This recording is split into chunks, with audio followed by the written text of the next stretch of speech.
Hard though, the pickup 2 to break back in. This leading this much on this hill, I guess it doesn't really matter. Colchan burns the Hellstorm.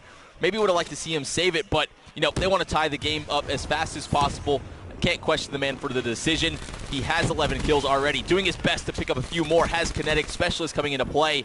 Happy decides to pop it here. A little bit of a shaky shot, but picks up 2. Can he get the 3rd in the hill to get more control? Has some help.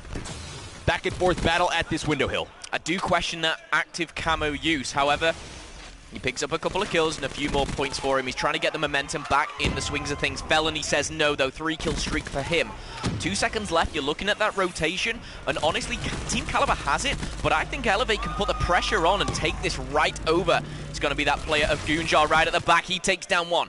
He's going to have no trouble as we have Nagafen in the hill. Let's see what he can do with this VMP. He's going to be pressured from either side, but he does have his squad backing him up. Good hold so far from Elevate. A bit of mistake from Felony, popping that Kinetic too early. We'll see if they get punished by that, going over towards the next hard point, which will be at the Money Hill at Bunker. TK has these spawns at the back, but they just can't seem to break these players out of the hill. Elevate's gotten so much uncontested time here on the Rocks Hill. 105-40 now, a 65-point lead. They've played this basically flawless, helping each other, staying down in the hill. TK's being forced to back out. A basically uncontested hard point in its entirety. Very impressive stuff. Nagafen with 51 seconds in the hill, 16-7. They're playing this so well. TK needs to get a full hold on this bunker just to get back a little bit in the scoreboard. Well, Happy is trying to keep them locked out in the cold. Theory's going to be the one holding back. But in fact, I'm going to go back on board with Elevate. Let's see how they try and regain this. Aqua has the Tempest, but it's going to be very, very difficult, especially when a team kill coming in. Facento gets 2. Aqua holding it down, and Facento gets the 3rd. He finally does let Nagafen join in, but that is just such a good break. We said Team Caliber had to get everything, and they give it up like that. Especially with a team kill to start that off, but Facento did not care. He breaks in, but TK answers back again. 30 seconds left on this bunker hardpoint. They need it so badly. Will Elevate be able to break in again? Looks like they're giving this one more go. They seem to be getting shut down. Will a heat wave pop out? Another team kill coming in from Aqua. A little bit unfortunate situation for Elevate on this one. TK getting some much needed time, bringing the score within about 40 once they get this last 10. If they even get it, but no, they don't. Why challenge that gunfight? Elevate picking up some very nice scrap time that they shouldn't have got. Yeah, they definitely shouldn't. However, back to the middle, one rotation down. The scoreline is 130-76. We're seeing Elevate with quite a large margin here, actually. You're going to see just 50 points as Team Caliber breach through that 80-point mark. Goonjar on your screens, 14 kills, finally picks up number 18 of his death. So Goonjar, for me, I want him to step up. He was a player through the, the past 2-3 years who's been a pure slayer. And for me now, he needs to step it up. Completely agree. That's the type of performance we have seen from him so many times. Again, we switch on board to Felony.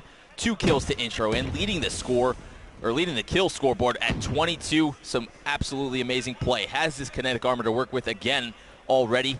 I expect him to pop it probably at the bottom mansion to try and end this game as fast as possible. 150-86. Elevate taking it to TK here, and this is why we were talking so highly of Elevate. When they get to land, this is a different team. A completely different team. Nagafen, I respect anyone with an SMG who can go double positive and get 70 points for his team as well. Facento locking things down, not for long though, as TK breaks through the back, and it's Colchan who has now come straight through. He still has that lightning strike, and you know what? That could come in very vital going into that next hard point.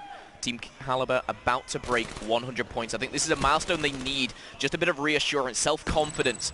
Colchan, though, still gaining those points uncontested. Happy's on a 6-kill streak. 25 away, and he gets the Hellstorm. That is fantastic stuff from Happy. 7-kill streak, TP. Insane stuff. Full streaks. They have 2 lightnings, a Hellstorm and Dart. I would like them to just stack this hill, play for all of this time, and then they can use these streaks. Happy winning another one. 8 streak for him. Doesn't have too much time in the hill, but he's the one covering everyone else. A huge 1v1 gunfight. Oh, not able to win that versus Nagafen, but it's okay. They're on the rotation. They are getting these back spawns at the rocks. Facento doing his best to try and win a fight, but shut down again. TK, this is their chance to bring it back. If they're able to get an uncontested hardpoint, they could take the lead. Okay, well, who was the one with streaks? Let me just double check. It was Happy, and he's raining fire down literally, but not even needed. Teammate Theory picks up 2. Colchan, number 3. And TK have full control of this half wall hard point right now. 2 kills coming in, both Frag and Semtex. Good use of those. Nagafen with the beat down, and now Elevate. Their breaking is brilliant right now, but I fear because there's so many score streaks on this hard point. Yeah, man, TK should have really held that with their setup the way it was. Some fights going back and forth in the hill. Gunjar doing his best, but this should have been a lot of time in TK's favor. Elevate did a great job to break in. Nagafen and Facento doing a great job here. Staying alive in the hill, 150 away from the dart now. The dart comes in, though, from Happy's side to break in, but can they get enough time? Happy, Kolchan in tandem, going off in the hill, 27 apiece for these two, and trying to keep TK in it. They need hard point time, though. They can't keep getting break in the same fashion. Okay, Kolchan. He has kinetic armor. He has streaks as well. Does he save it? Does he use this to get the extra time? Not going to happen, though. Elevate breaking through. For me, though, it's all about these spawns, and Felony and Aqua have just spawned up. Kolchan, though, still has this specialist. That's a nice 3 kills combined for TK. Elevate answer back from the spawns, but TK, they're soaking up all the points. It's going to be Gunjar. Let's go on board with him and see what he can do. And this is exactly what I was talking about. Ooh, a little bit of a shaky shot, but able to pick up the kill. Still, back and forth. Elevate spawning just a tad closer to the hill at that bottom mansion. A streak coming in. Kolchan calls it in. All 4 players down. This is what TK needed. If they get all this time, they can take the lead. The ever-important bunker rotation going to be coming in, and they're getting multiple kills. They should be spawning back now. Happy's all over it. Not able to win any gunfights, but these rotation kills are so important. TK, if they're able to win these fights, there's only one more player. Number 2 on the minimap, Facento, needs to go huge. That is perfect from Team Caliber. They get the majority off rocks. They spawn out Elevate, and they are taking control of this game. You can hear them get him loud. Theory, 2 kill streak for him. I'm going back on board with Kolchan because he's on a 6. Dart not executed though, but at this moment in time, it won't matter. The one thing I've noticed from Elevate on this hardpoint, they bombard them with EMPs just to eliminate those specialist use. One issue I see from Elevate, again, so many team kills coming in. Kolchan used that dart so fast because he's almost able to get another one. That's why he looked a little bit shaky there. Kolchan leading the scoreboard now, 34 and 28, a minute and 50 in the hill now. Has a kinetic armor to work with, doesn't seem to need it quite yet. The pinch being set up from Elevate. He needs to pop it now and stay alive. He's shooting his teammate on accident. They might get wiped out here. Elevate switching back the hard point into their favor. Felony with 3. And, man, this is close. Back and forth. Going to go back to a middle hard point with Elevate. Should be having just a bit of a lead. Yeah, neck and neck back to the beginning. I will say, though, that kinetic arm that was used was really not utilized. He actually shot his teammate. It all kind of went to pot. However, 214 to 210. Active camouflage used by Facento. He's got to make this use for something. He's going to get in the hard point, but I don't think that's he's going to get taken down by his teammate. Teep, what is going on? I don't know what's going on. Both sides just shooting at their teammates, shooting at everyone that they see. Still, back and forth. Tie, 215 apiece on this middle hardpoint rotation. Again, Kolchan trying to keep his team in. About to edge onto 40 kills. Loses that one, though, to Aqua. Back and forth fights in the hill. The Semtex is coming into play. Another 3 dead. Nagafen doing his best to battle back into the hardpoint bottom mansion. 2 for him. A heat wave to work with. Oh, man, this is intense. Getting down to the wire. Might go back to this bottom mansion hill again to end it, but who's going to have the lead going into it? The contestation is incredible. The crowd, the fans are getting wild here. We are 25 points away from a winner here. Kolchan is going off the charts here, 40 and 32. Going into this, he's going to be key. He's got the VMP. Specialists are going to come in, but only for Nagafen. Let's go on board with Nagafen because Heatwave could be crucial to the victory. Huge rotation gunfight there at top table, and this is the location you need to lock down if you want to get a lot of time in succession on bottom mansion. He picks up a second, a nice little streak for him. Has the wave to work with as well if TK is able to break in. They're spawning out so far. There's only one player at the back, which is Gunjar. Can he win any of these gunfights? He's able to. The pinch is coming in. TK wins 2 of the gunfights, and now they have control. Some of the players on Elevate spawning out a bit far. All they need to do is stack this hill. 242 apiece now. The lead change going to happen again. Nagafen needs to get in. He's got Heatwave. He needs to break in right now. Heatwave used. TK looking strong. Aqua falls down. They've done it. Caliber should be able to take this. It's going down to it, and Team Caliber takes it. Man number 1. 250 to 242. This 0 just... What a game we just saw right there. TK coming back and taking down Elevate, 250 to 242. But now on the alpha stage, we have NA versus EU. FaZe Clan against Infused, and FaZe right now have the lead. through Mansion. He picks up one. Now his job is to just stay alive. He has another teammate. It's going to be Zuma coming from the front side of Bunker. He clears it out with a double kill, and this has opened up FaZe to control Bunker Hill. A perfect pinch there from FaZe Clan. Everything is going so well. You have 3 30-plus fraggers on the board. Look at the hill time as well. Enable just showed up out of nowhere with 136. That was all of that time he spent on rocks. And now look at this, they're throwing in the streaks. They're probably, at this point in time, they're like, I guess we should use them. We haven't actually needed to at this point. They could be finding the win without them, but instead they're just going to be throwing those golden goodies down. And look at him go. Clayster takes another 2. Zero and Marky this time are the ones to be dispatched of, and he's going to invest in active camera to try and survive. It works out for Enable. That will be it. FaZe 250. And it's going to be just a measly 139 for Infuse. Not a fantastic start here into the hard point for the European presence here in the upper bracket. You needed Zero to come up with a big game of slaying. He comes up 28 and 31. Not the worst game. We talked about Marky B a little bit in the pregame, 17 and 33. He's got to bring it. I mean, and he's like their veteran. It was close early on. Infuse was actually leading after the first 2 rotations, but FaZe Clan takes control, and then, you know, after being about 30 points away at the halfway point, FaZe takes over. There was one thing that made the difference there, and I know the analysts are going to wind up touching on it. The slaying difference between those 2 teams was one of the greatest I've seen so far here at the Call of Duty World League Championships 2016. It was so one-sided. I don't even know how Infuse got over 100 seconds. I don't even know what E-Classico means. Neither do I. But it sounds fantastic. Use the hashtag, guys, and of course, keep hashtagging CoD XP 2016 to stay in the conversation all week long. It's been a fantastic day, but I want to hear from our analysts, their thoughts on this last game. Guys, how did FaZe pull out the win over Infused? You watched it from top to bottom. Yeah, a great start for FaZe in this series against Infuse. And, you know, aside from those first 2 hard points in the game, they were in control from then on out. Why don't we just pick up where Jack left off? The slaying differential between the teams were just crazy. I remember at one point in time towards the end, Joe, you and I kind of added up the kills and deaths. It was around plus 35 for FaZe going into that final hard point. What was the main difference between, you know, the slaying and how come Infuse could never catch up in that department? Well, it just looked like so off the start it looked like the VMP was out. Yeah. And I'm not sure exactly who did that, but you just saw Kudas, you saw Man of Wars, HVKs, and Attach was just dominating with the Kuda, playing so well. We were talking about it. He has fast mags on that class, and really what fast mags allows you to do, allows you to get into a rhythm. There's so many different gunfights you can just bob and weave and just be able to reload. That's something we don't see very often. That sort of allows, the Kuda allows that versatility. You know, it allows different sort of attachments on that weapon. But this is what we talked about before. You can't play this way versus these top North American teams. You can't get outslayed by 35 kills. Yeah, everything we touched on earlier before this match is exactly what's going down right now. If I'm a player on Infuse, I'm shaking. I am scared, okay? FaZe Clan is on a roll. They're on a 10-map win streak. I don't know if these Infuse players know that or if they're thinking about that right now. But if you're playing against a team that's in a rhythm and a flow, it's going to be extremely hard to disrupt that, and Search and Destroy would be the perfect opportunity for them to do that. Yeah, and guys, we got some highlights from that first map for you while we continue the conversation. And FaZe is just that team where at times, you know, if they get rolling in a tournament, a lot of times we refer to the loser bracket runs that they've had throughout the year. It's tough to go up against a FaZe team like this when they're firing on all cylinders. What's the best way to go about slowing them down? I mean, I think Doug hit it perfectly. It's that you have to win Search and Destroys. It's something I talk about when you talk about Optic Game is you kind of have to just make the series go as long as possible, put the pressure on them.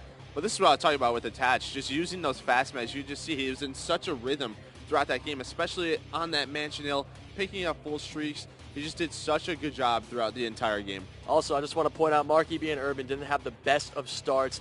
Everybody on FaZe Clan, for the most part, almost double positive, 5 positive, 4 positive. Enable, not doing the best, but it's okay because all of his teammates are just carrying him through that. And it's okay if you have one player who's having a little bit of a bad game. But if you have 2 players, I'm talking about Marky B and Irvin, having a bad game, especially on Stronghold, it's a very Slayer-dependent map.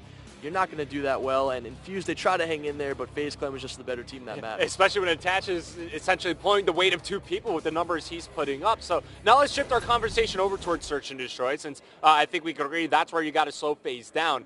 I think we're all looking at Zero from Infuse here. He's got to do something with the sniper rifle to try to combat somebody like Attach, who's going to probably bring it out for FaZe. Well, that's the issue, right? Yeah, you can say he can do as much as possible with that weapon, but he has to go up against great snipers. I mean, Clayster, Attach, it's going to be really difficult.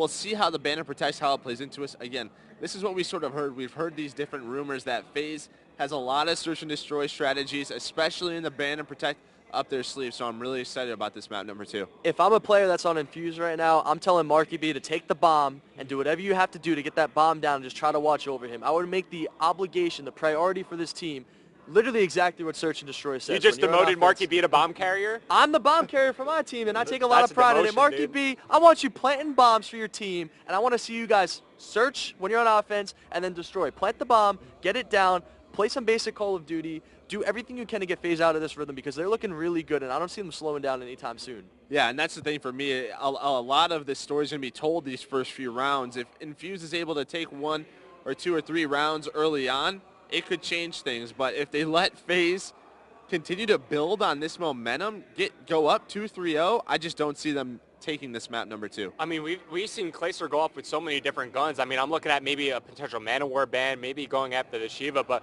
I'm getting word that the second map is almost ready. But still, so much action going on here at the bracket stages of the Call of Duty World League Championship. Before we get to some more action, we have to check in with Jack and Puckett to see what's coming up next.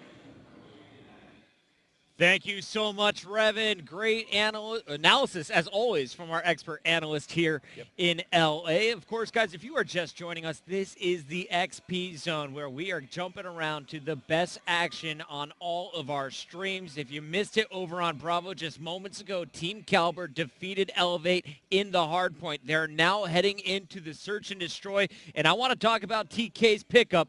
Coming into this tournament, they made 2 big moves. They grabbed Happy, and they picked up Colchan, who used to play for TSM. Both of those players having a massive impact on their first win. And why do I think it's working so well for them right now? Those guys are like a new duo. They are extremely aggressive on the map. Colchan was our breakout player in Stage 1 because of what you just saw right there in that hard point. His ability to slay, but not only get in the objective that game, 40-plus kills, 2+ minutes in the hard point. He pulled 2 persons' weight in that game 1, and he's a big reason why they made that comeback versus Elevate. And that was just in a respawn game mode. Wait till you see this guy when it comes to S&D. From left to right, you got Happy, you got Theory, you have Colchan, and then Goonjar, who is one of our scuffed players of day 1. He was a dominant force to help getting TK to this position in the bracket. But look out for Theory in the back and Search and Destroy as well. He is part of the long-standing duo. He has been with TK since the get-go, and he's got to be the glue when it comes to calling the shots in Search. It's exciting to watch this new team play. One thing I can say, though, bracket matches are now happening in 3 of our 4 streams. On the alpha stage, you've got FaZe Clan going up against Infused. You saw game number 1, FaZe destroyed everybody on the map and won that hard point by 111 seconds. On the Bravo stream, though, we've got our Game 2 action now underway. It's Redwood, Search and Destroy. We're going to go ahead and follow that game off the start to see if Elevate can tie up the series 1-1. Coming in 3v3 Teep, 1 minute to go. Nagafen seems to be backing up. Doesn't want to go for another pick. We're in this Search and Destroy Redwood. TK edges out that first hard point, but Elevate very, very good at Search and Destroy. The bomb does go down.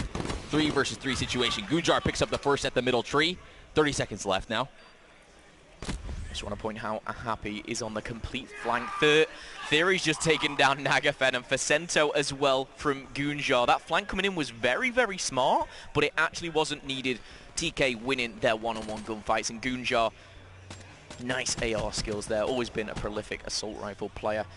And finishing things off with a kill cam. Good stuff to level things up, 1 apiece.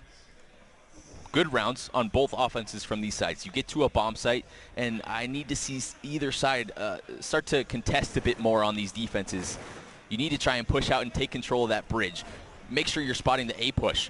Looks like no one grabbing the bomb from Elevate, just trying to push up and get the kills. Goonjar able to open up with the first one, though. Another player spotted at the middle tree. 3 going down from the Elevate side, and very quickly Aqua now stuck in this 1 versus 3 situation. Some shots going down, but he is pushed so quickly, and just as I was explaining, TK did it perfectly, and that's what the best teams are made of. They adapt on the fly in the midst of these maps. exactly what you need to do on Redwood.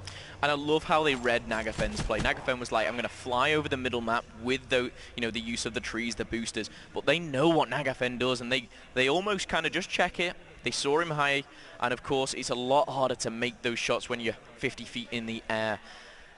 Team Caliber, though, do take round number 3.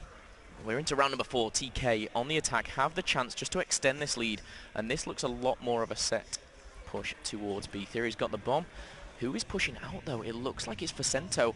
He could come up into a bit of a water fight. He's going to see Gunjar. Gunjar, like a salmon out of water there, but he's back.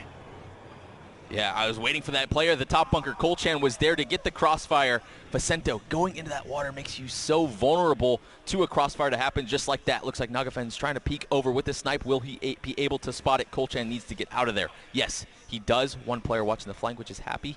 Probably won't find anyone too soon. Bomb has not gone down towards the B bomb site. A gunfight going down, though. Aqua holding his ground as much as he can, but a lot of pressure coming in. Might get caught out. The push from middle, though, coming in from Elevate, evens it out at 3 versus 3.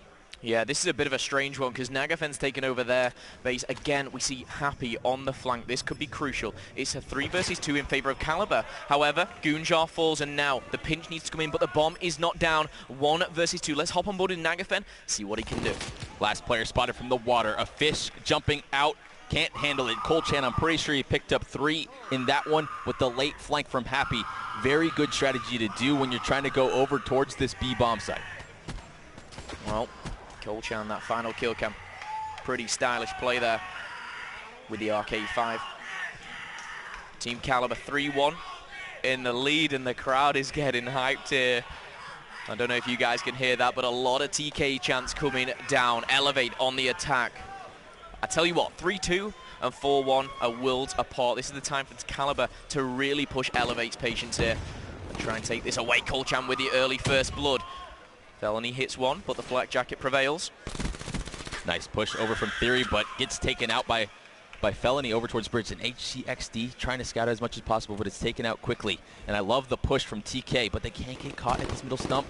Gunjar and Kolchan under a lot of fire right now. Gunjar needs to try and do his best. He does. He catches the timing on Nagafen, wins the gunfight. Gunjar and Kolchan shooting so well right now with these M8s. Elevate just cannot keep up. 2 versus 2 situation now as they even up, but they have to go get the bomb still. Yep, Felony's on bomb retrieval mission, 2 versus 2. I will say Happy, he has been Mr. Flanker at the moment. He's 4-0, he's doing a good job, but he's opted to go back. Felony and Facento not grouped together. I like to see them stick together, push one bomb site, 28 seconds. They need to act now. Felony is so far away from this bomb site. I'm going to bring the mini-map up as they are literally nowhere near each other. No action going on just yet. I want to see this bomb go down. Let's see if Elevate do push it out. And really taking their time, and HCXD coming out. I think it's coming from Kolchan. Spots these 2 players on the bomb. They have flak jacket, though. They must be really weak. The bomb does go down, though. Happy able to pick up 1. Trying to escape over towards the bridge. Steps in. Facento backs up. Falls off the map. In the 1 versus 2, he just jumps too far, and there he goes. I mean, that's a little bit of a panic. Your teammate goes down. You're pinned in. I saw what he was trying to do, back off with the RK5, but slip of the finger, he falls off, and Facento, you can see, I said 4-1 and 3-2 is completely different. And the momentum, TK just seemed to be on this train and just plowing through everyone with nobody able to stop them. So good plays, and Happy, he's been awesome in this S&D. His movement around the map has been so darn good in these late round situations. And a very heads-up call from Kolchan to call an HCXD in that position. Yes, both players had flak, but you saw they sort of frantically tried to scurry away after they got caught. Oh, Gunjar, you can reset the nade bet. Oh, all right, pops the frag out. Gets a little bit nervous there. You can hit triangle and put the nade back in the pocket. All good, though. Happy starting off perfect right now, 5-0. Oh, hello. Pops the candle. He This spots is one aggressive. player. Nice movement again. Not able to pick up the kill yet. That player is extremely one-shot. Can he find him, though? He has some help now. He can't catch Felony. He gets away. Oh, no, he pops over. Gets the streaks as well. Dart and Lightning Strike to work with. 6-0. And then TK instantly decides to wrap over towards this A bomb site. I love the play. Happy's just going to do a little bit of a scouting mission here at middle map to see if he spots anything. Gunjar's ready for the wrap back.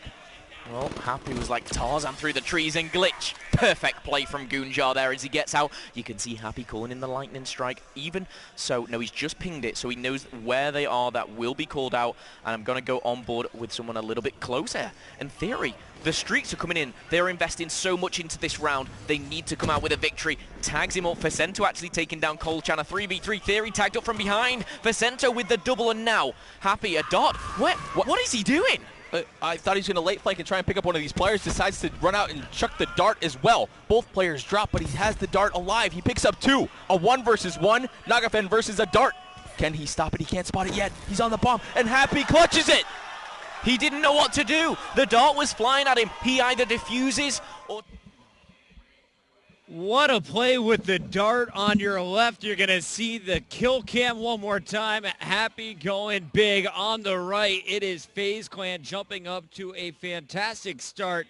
And it's all smiles for Clayster and the FaZe crew. We'll see how these games finish here, Jack. Oh, it's definitely all in favor of FaZe right now. They finally dropped their first round in that search and destroy. Also going on the Charlie stream, Allegiance versus Luminosity now underway. But for now, we've got to hop back into Bravo. Let this game finish on out. TK in the driver's seat. This one, and already picking up 3. The last player alive is Felony. Now needs to clutch a 1 versus 4 situation. He does get 1, but this round is looking like it's over. He's extremely weak. TK playing this so well. Goonjar challenges, and that's it. A 6-1 victory. TK looking so dominant in this one. They played that search so well. I'm impressed. Happy. TK up 2-0 over Elevate. Cannot believe that they find themselves in this scenario. Now, though, let's shift our focus over to Alpha.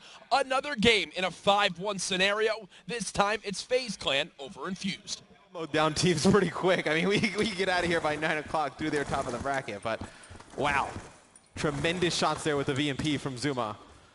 As you see FaZe dominating the search and destroy. Yeah, like this is probably some of the biggest outmatched I've casted, and I've seen some of that group play, and that's where you expect to see matches like this. That's where you expect to see your 6-1s. But here we stand outside of that in the brackets. Teams that did make it out make the cut to the top 16, and it does just feel like David versus Goliath.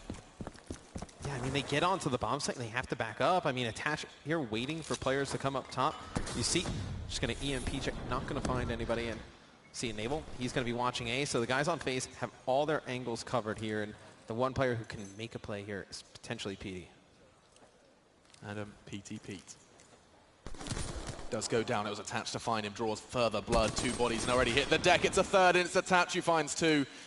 And Zero has got it all to do to save his team's dignity here in Search and Destroy. Will it be 6-1? The answer is a resounding yes, and it's an SVG bullet that rings across. And I'm almost positive that was the ace coming in from Attach. He is killing it right now. You see him hitting the game-ending snipe. Let's take you over to Charlie, though. This is Allegiance going up against Luminosity. It is game 1. And for everyone here live in the room, after FaZe versus Infused, we will see Optic Gaming versus Envious. The biggest match of the night will close things out on Alpha. For now, let's turn up the mics with Allegiance in the front. From Allegiance, they're really showing why, they deserve that first place in their group. Expert teamwork and lovely fluid gameplay here. Royalty now on the receiving end of a lot of these kills. Game takes study as well. Perfect shots, takes him out even though he had the cover. Moving on to that next hard point. They walked right in there. Royalty now sitting high and mighty. Realistically, thus far, Allegiance has been able to come out on top on every single hard point we've seen, with the exception of Bunker. But of course, Bunker is that money hill. Luminosity, they got the majority of the time. They were able to catch back up. And once again, Allegiance kind of showing off their prowess. Now, this is probably the best push we've seen from Luminosity in this game, with the exception of that Bunker hill. So now we're going to see if they can actually hold. But Allegiance, they're going to be quick to try and get back in. You see Namus is going to be able to pick up 2 kills. It's going to be a 3, make it 4 streak now for him. Royalty is going to be able to trade him out. But, well, Royalty's completely by himself. 23 seconds left on this hill. Allegiance has one final attempt to get inside. And, well, Royalty might just be able to do it by himself. Study's is going to be behind couches. Royalty, you see that pre-fire coming in. That last player is going to be Spacely. But all the players right now for Luminosity spawning in the back behind Mansion. Mochilla, by the way, picking up 2 with the Elcar 9. Royalty apparently is incapable of dying at all. Has the Tempest. Frankly, I wouldn't be surprised if he pulls it out here just for the fact that, well, you have 2 more full hills before you get over to Bunker, but it does appear that he's just going to play it safe and save it for fear of him not being able to earn that a 3rd time. But 30 and 13, having, well, a fantastic performance thus far. 3 in a row for Royalty. 250 away from Lightning. This is a very slow push here. Luminosity not really doing too much now. Nameless contesting. Let's have a look at him. Great job contesting. Close range MA. Finds it with the hip fire. RK5 out. 35 seconds left in this hard point. Here comes the push from Allegiance. Nameless has got a brace for this one because they're coming thick and fast. Gets the shots out. Great kills from him. He manages to get the dart 50 away from the lightning strike. Staying on board. Royalty is still nearby. Lovely positioning. There's the Hellstorm. Superb play from Nameless. 34 and 22. He's on a 6 streak. Better make it 7. There's an 8 if he wants it. He does indeed. Dear God. He almost let one go, but lovely shots from him. Still in it. 166 to 178. Luminosity now clawing back ever so slowly. Allegiance still in the lead. We were just talking about how Royalty is having a great game, but Nameless, for Luminosity has just dragged his team kicking and screaming back into this one. It is now a tie game, and Luminosity is able to take the lead. And think about the streaks right now. This is going to be a hill completely out in the open. I think he should use him here, to be honest, just to keep him open. You see 3 down on his team. He's going to call in that lightning strike, clear the hill back out. Hopefully his teammates can push inside. That's not the case. Royalty, as he is forced to flood back into the satellite building, is able to pick up 2. Someone on Luminosity really just needs to help Nameless out. Again, they do have the slight lead, but those streaks aren't going to be nearly as useful over towards Bunker, of course. You're going to see that middle hill just one more time. Still though, Study now trying to get inside. He's been able to pick up 2, looking for the 3rd. Got that gunfight against Exotic. Exotic, though, with the VMP, going to be able to shut him down. 14 seconds left on this hill, though. Allegiance going to be able to get the scrap time. They are going to take the lead. The question is, are they going to be able to break into Bunker? Of course, Royalty, once again, does have that Tempest pulling it out. See if he can get 3 again. I think he's going to go for it. There's the number 1. Spacely, there's a shot with your name on it. Oh, Spacely, wonderful stuff from him on the other side. He doesn't mention to slow it down, but there's the 2nd. Tempest coming through, but look at that. Royalty taken clean out there by the Purifier. I believe it was, yeah, it was actually, no, it wasn't Nameless. I haven't got who it was, but it was the Purifier. The Purifier was pulled out by Study, but the Tempest actually chained and killed him. So that is the first time I think we've really seen the Purifier used, and it got taken down by the Tempest just by the chain, showing how powerful it is to break in. So really a poor use of the Specialist, not at fault of Study. It is very difficult to know. Either way, though, Luminosity is completely set up once again. They could not win the game quite off of this hill, I don't believe. They'd be about 2 points short. Either way, though, Allegiance is able to contest. You see that Heat Wave is going to be able to take down 2. Remy picking up both, so Allegiance is able to break through. They could get the final 16 seconds, and they are right back in this game. But you can see 4 members right now for Luminosity trying to flood in. 2 are going to fall by the hands of Remy. Saints is leading the charge, though. He's able to pick up 2 as well, and you see the players for Allegiance actually gave up on it. They trusted their teammates to get the scrap time, setting up for the middle hard point, but that's 7 or 8 seconds of scrap time right there, and that could be huge. You see now, well, a lightning strike for Allegiance getting called in. It doesn't do any damage, but forces the players on Luminosity to back up. 14 points to separates these 2 teams. Mochilla picking up 2. Close game, potentially could end on this hill. Incredible stuff. Spacely coming in from below and contesting that hill. 217 and 231. Luminosity in the lead. Here comes the push from Luminosity now. Exotic trying to flush these players out of Mansion. Great job, though, from Mochilla and Royalty. The pair of them working so well in tandem. We'll jump over to Royalty now as he's contesting this hill once more. Up against Study, takes him down. Brilliant job killing Nameless as well. Fantastic play from him. However, he's taken down there by, I believe that was Spacely, on board with Remy, trying to contest that hill. Look at this, keeping those members of Luminosity out there. 226 to 234. Allegiance are not out of this yet. Royalty with a perfect lightning strike. Gets a few players killed there. Elcar out now. He knows there's a player in Mansion with him, down low.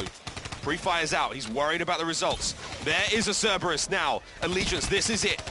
Royalty's absolutely tearing it up. 49-23. We'll jump on board with him. Elcar out. He has a Cerberus on the field. 238 to 234. This could be the turning point for Allegiance. Allegiance has the good spawns. They have the Cerberus, and they have a slight lead. They need 8 more seconds to win this game. Luminosity needs to get inside. They're able to pick up 2 kills, both by the hands of Study. Royalty, though, inside the hill. Study's going to be able to get 3rd. He's going to get inside. 2 players for Luminosity sitting in the hill. 6 seconds Allegiance needs 3 kills with the Elcar 9. Study inside again. Once again, Exotic picks up the kill. Royalty with a team kill, but that is going to be enough. Allegiance locking down the spawns once again. And my God, what a performance by Royalty and Moach as a tandem. That's the duo right there. Royalty just in kill mode. If it had a pulse, Allegiance continues to impress, Jack. I thought they'd be able to take out Luminosity in this best of 5. This is the first step to doing so. Oh, Royalty, 50 plus on that map. Nameless, he was fighting Royalty that entire game, but in the end, Royalty's performance just a little bit better to carry his team to victory. A little Canadian, doing big things. Oh, this guy has completely changed from the player he was in Advanced Warfare to the person he is now in Black Ops 3. It's been one of the cooler stories this year. Absolutely. It's almost to me like the second coming of Clayster. When I first met him, he had this curly, weird hair. He was wearing glasses, was pretty shy. All of a sudden, you talk to him now in his Allegiance jersey. He's got a clean cut. He's wearing contacts. He's all kind of confident. This man is also making big plays, but we got to get back into the games. FaZe versus Infused just kicked off. We're going to get to that any moment. Also, TK, they continue in their series. They are up right now. Can Colchan and Happy continue to make plays? We'll find out in just a moment. Jack, where do you want to go next? I think the stream I want to go over to is that Bravo stream. TK currently up 2-0 in their series. They're looking to make the miraculous victory happen over Elevate. You can see the squads getting prepared to play there. I do believe they are currently in the action, or they're going for a quick reset for now. Let's refocus our attention from that Bravo stream over to Alpha. I can tell you for sure, FaZe and Infused are now in their game. Let's go ahead, listen in with the casters. It's Mr. X and Machine. From Clayster, just letting him know what he has got, and I don't know if he's going to get close enough to actually use this anymore. Instead, the HVK will be doing most of the dirty work. But he was a good 50 feet away from him. He had no chance of connecting with the Ripper. It was like, I get a lunge, right? Yeah, get a lunge. like lunging across the map, not exactly From how that AC works. to broken, just charges with the blades out, Wolverine Guys, style. I got the Ripper. It's like, oh, it didn't work. Oh, well, He's Clay good. He's good. barely going to stay on the map. We've seen him fall off the map almost every night I have during the Pro Division, zero doubt in my mind now that Clay is being spammed in the chat. Pulling a Clay is what falling off the map I think has been known as. Yeah, so I mean, well, Twitch chat really, they just, whenever FaZe plays, they just kind of spam this forward 22. Clay did not have a great game in Orlando, but definitely make it up for it here. See, Enable's going to have to fall all the way back, play some base defense as they give up complete map control in the mid to Infused. And see, through Enable's POV, he's actually going to tag the drone carrier with a nade, and he's going to drop it and then reset it. So the drone carrier is going to get that armor that you get with having the drone back, and it's going to be Enable knocking down some shots. Clay with an interception. Great base D from Enable and Clay. Spectacular stuff, and now with just 2 minutes left of the first half here, Infused have managed. I feels like it does still feel like they are the ones that are playing damage control. Nice pass to attach. What can we see from FaZe now? Zero is in the prime position to take this drone out of his hands, but it looks like Clayster has done the necessary deed. And Zuma's got another one. 3 bodies do hit the deck at exactly the same time. Perfect synchronicity coming in. And now they do choose to delay it. Look at that. I like that. Waiting for the control to come in, and it will be Zuma and Clay that do claim it. PT falls. And it's the same route. It always seems to be Clayster's responsibility to clear out mid, and usually passes it off. This time it looks like he's going to be doing the work himself. Looks like number 5 maybe on the cards. Could it be 6? It will. Spawns weren't ideal. Infused pushed up the map, and they get caught out. Yeah, Infused has gone on the overextension. They just did not want any of the gunfights. So they try and go back towards mid-map. They get stopped. And then they try and keep going towards mid-map. They get stopped again. The third time they go on the overextension, they're able to win some and get mid-map back. But the drone going to go over towards FaZe. It's going to be attached with drone in hand. I believe has Clayster in front of him. They're going to try and make a score out of this. And it's been a solid performance from Clayster throughout this entire tournament. Here again, he stands at the top of the scoreboard. You brought up the Twitch chat. Doesn't let him forget that scoreline. But Infused are red, Envy are blue. I remember Clay's 422, but he's had a spectacular time here at CoD XP. Yeah, reigning CoD Champs MVP. I mean, he just played tremendous last year You're with Denial. This year, obviously bringing it with FaZe Clan. But I know him and Attach, just in the biggest moments and on this stage, they really turn up. I mean, just have tremendous teamwork, and it's really the backbone of this team, right? You need a really strong AR player, you have very good aggressive SMG, and they're 2 of the best. 23, and Clayster does. He guts 0 right in the hot box. Ripper finds its first frag of this series. 7-2 the score, and this is just looking like it's spiraling out of control. When you're starting to get killed by Rippers on one of the biggest games of your career, demoralizing, hell right? yeah, it is. I mean, that's something that you die to in public matches and whatnot. We don't usually see in competitive play. See another dunk go in for FaZe there in the final seconds as it's 9-2 going into the second half. But man, I mean, you get spawn camped, you're dying at guys with a Ripper, and you can't do anything. I mean, we'll take a look at the scoreboard. I mean, look, I mean, Urban with 4 kills, I mean, 4 and 13, that's not going to get it done.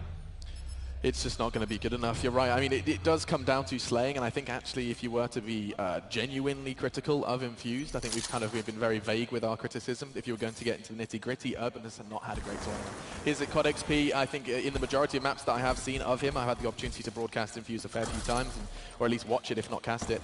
And I have seen Urban, more often than not, seems to struggle on some of the respawns. Well, I would say, I mean, Zero's had his moments as well, but yeah, he's the guy that they've relied on all year long to be that superstar, to be that main slayer. And it's like, you can't fade away now. It's like they need you more than ever now. You need to show up. If it's now or never, as cliched as the expression may be, this is your opportunity. It is the upper bracket. There is that safety net of the lowers, but every team's dream is to do so through the uppers. It makes life a whole lot easier. And look at that positioning. Zero, you need both, and he gets them. Catches the head of Clayster, and another headshot this time from Urban. We said he was quiet, but that is a loud shout that he is not done yet. Now running the drone. He's got plenty of time. This is just the second half. And looks like Zero does not want to go down without a fight. Pulls out the lightning gun and does get a second as well into the backside of Zuma. FaZe's positioning is not ideal. Where is Urban when you need him? So look, this is something different than what Infused did. Infused went towards mid-map. FaZe, they send one player all the way on the overextension and another player back towards their base to get that control. It's a really good setup from FaZe here. They can pinch on mid-map. Looking good. Marky does manage to navigate towards Flowers, but there's so many problems. And whoa, didn't look far off. Look at that. Marky goes for the melee, and Clayset welcomes it with a smile and a Ripper. Takes him down. Second Ripper kill we've seen this game. I can't believe we're even saying that. Enable with the Scythe leading the charge as well. FaZe is going to get a 2-point play out of this. And man, just extending that lead. He thought Infused, they get some points on the board. Now a nice streak from Zero. Maybe they start to get rolling, and FaZe answers back with a quick 2. Very swift too. FaZe just seems like they can really just have some fun with it at this point in time. It seems insane to say that on this stage with this much money on the line, a team is just kind of putting their feet up and having fun, but 11-4. There's no doubt their comms most definitely does not sound all cheery and scrimmy, but there is just an air of excitement for FaZe as they start looking ahead at an 11-4 score. They could just start playing this game. That's going to be thrown out for another 15 seconds, and they can just sit back and delay.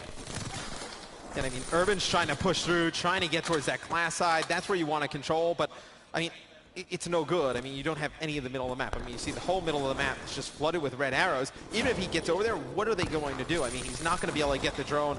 No teammates in position. Just Infused seems to be panicking a little bit. I mean, yeah, you make a very good point that FaZe have not necessarily had like an abundance of map control, but it's always been center. And I mean, they've always had that middle of the map, and that's where the drone is spawning. So if Infused can't break through, they're forced to basically play retake every single time they want to try and get some drone control. Yeah, I mean, it doesn't matter if you push up sure. and you get control of glass. I mean, if you don't have control of mid-map, you don't have control of the drone, you can't do anything with that. So this is looking good. This one is looking good as Marky B goes high off the wall run. He's able to put it home, but Enable clears out the base, so they're not going to be able to relay those for any scores. And look, I mean, Clayster's already set up there mid-map. He's going to get it off the map. And what he wanted to do there was bring it over towards Bricks, potentially set up a really slow play for some points, but smart play to reset the drone. And now we are going to be seeing Clayster try and make that move. He's going to go ahead and just try and extend this even more so. He's going to try and make this what could very well be 13, and he will. FaZe are just starting to rub some salt into the wound, and they have indeed got the nails out slowly but surely, hammering the Infused coffin shut.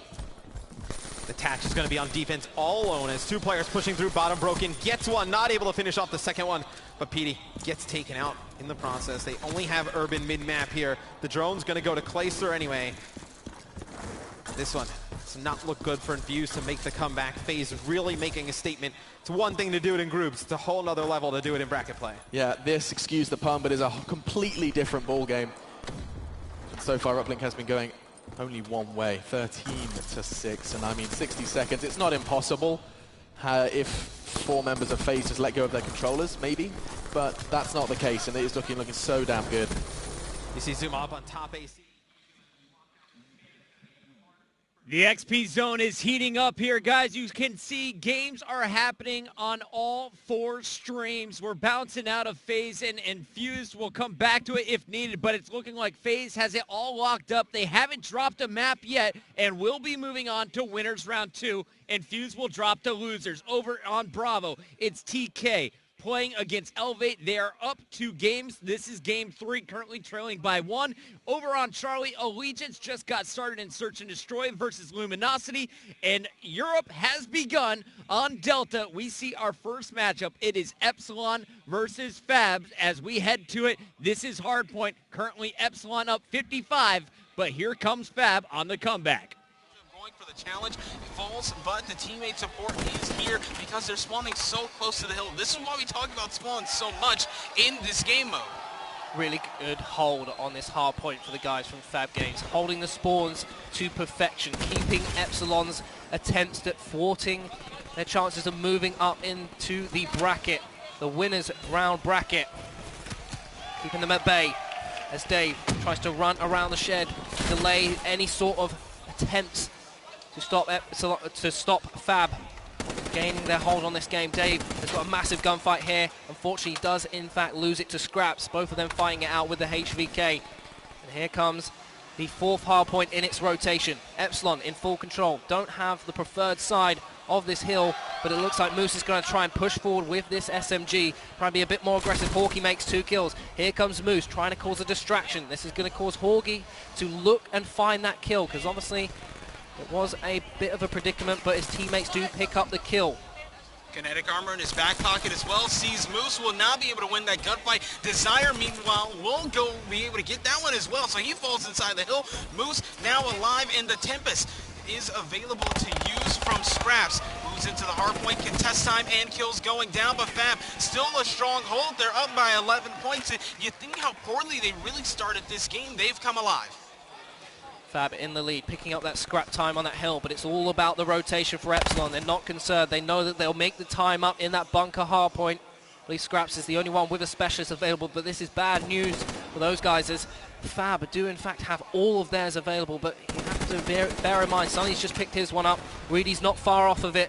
So this is going to be a massive battle of the specialists as Scraps holds his nerve and keeps the kill on Hawkey going. The Tempest is available for him. He decides to bring it out. Here comes the pinch from Epsilon. Gonna see some Tempest action here. Picks up 1 kill, looking for the second one as that man dips outside. It is Desire, challenges back in. No problem for Scraps as he picks up that kill. Looking for a third as he turns his attention to the car park. The trades come in. Reedy even pops a Psychosis just in case there was a further backup from his team.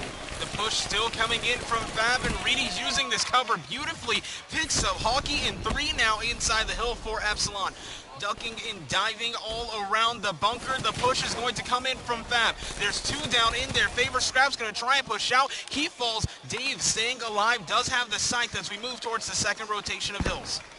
Good little break, however, too late on that hill as there was only 5 seconds left, but Dave in a commanding position on Fire Pit. They want these spawns, as you would expect. He's got the sight out. They've got to make most of it at this point. Scraps will get the pick on Dave as Fab look to try and capitalize on some points in this open hard point as we start the rotations again. Epsilon, unfortunately, just kind of spawning out in drips and drabs all over the place and need to collectively move together, just try and dwindle down the time on this hard point. It's not too much about getting the points, but making sure you've got a control on the game. So much time going back and forth between these teams in game number 1. We're halfway through this hill as well as Fab is set up to take some more time. You see Desire spots 2 coming around the corner, only able to connect with 1. Hawkey moves in, spots Moose right on the other side of the half wall, picks him up, and now 10 seconds remaining here.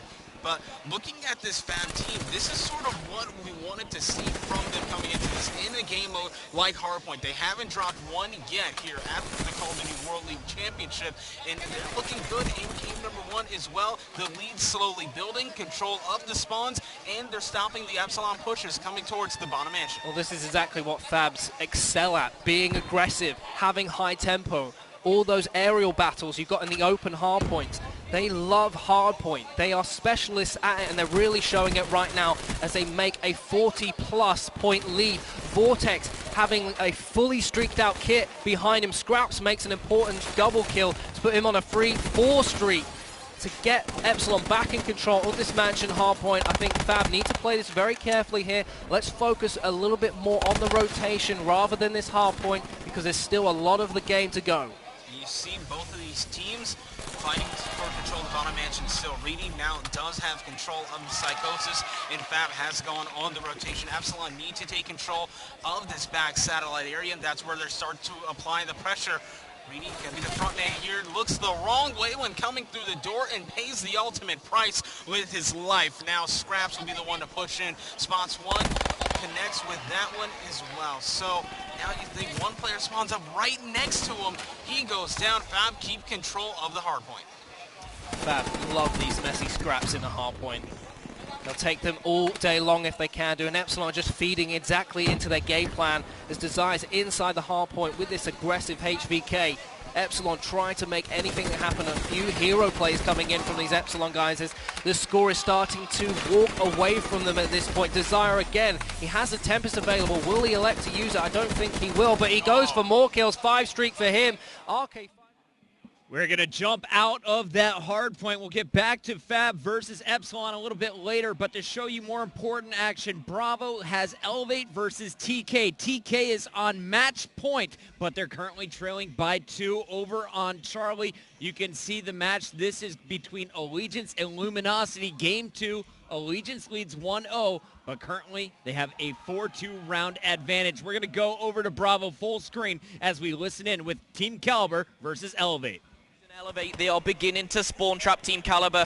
This could get out of hand. Felony's put it in for 12. That is now double the score. Felony, 23-16. Elevate have just come back in a crazy fashion. It was 5-5. This second side, Elevate, are fighting for survival right now.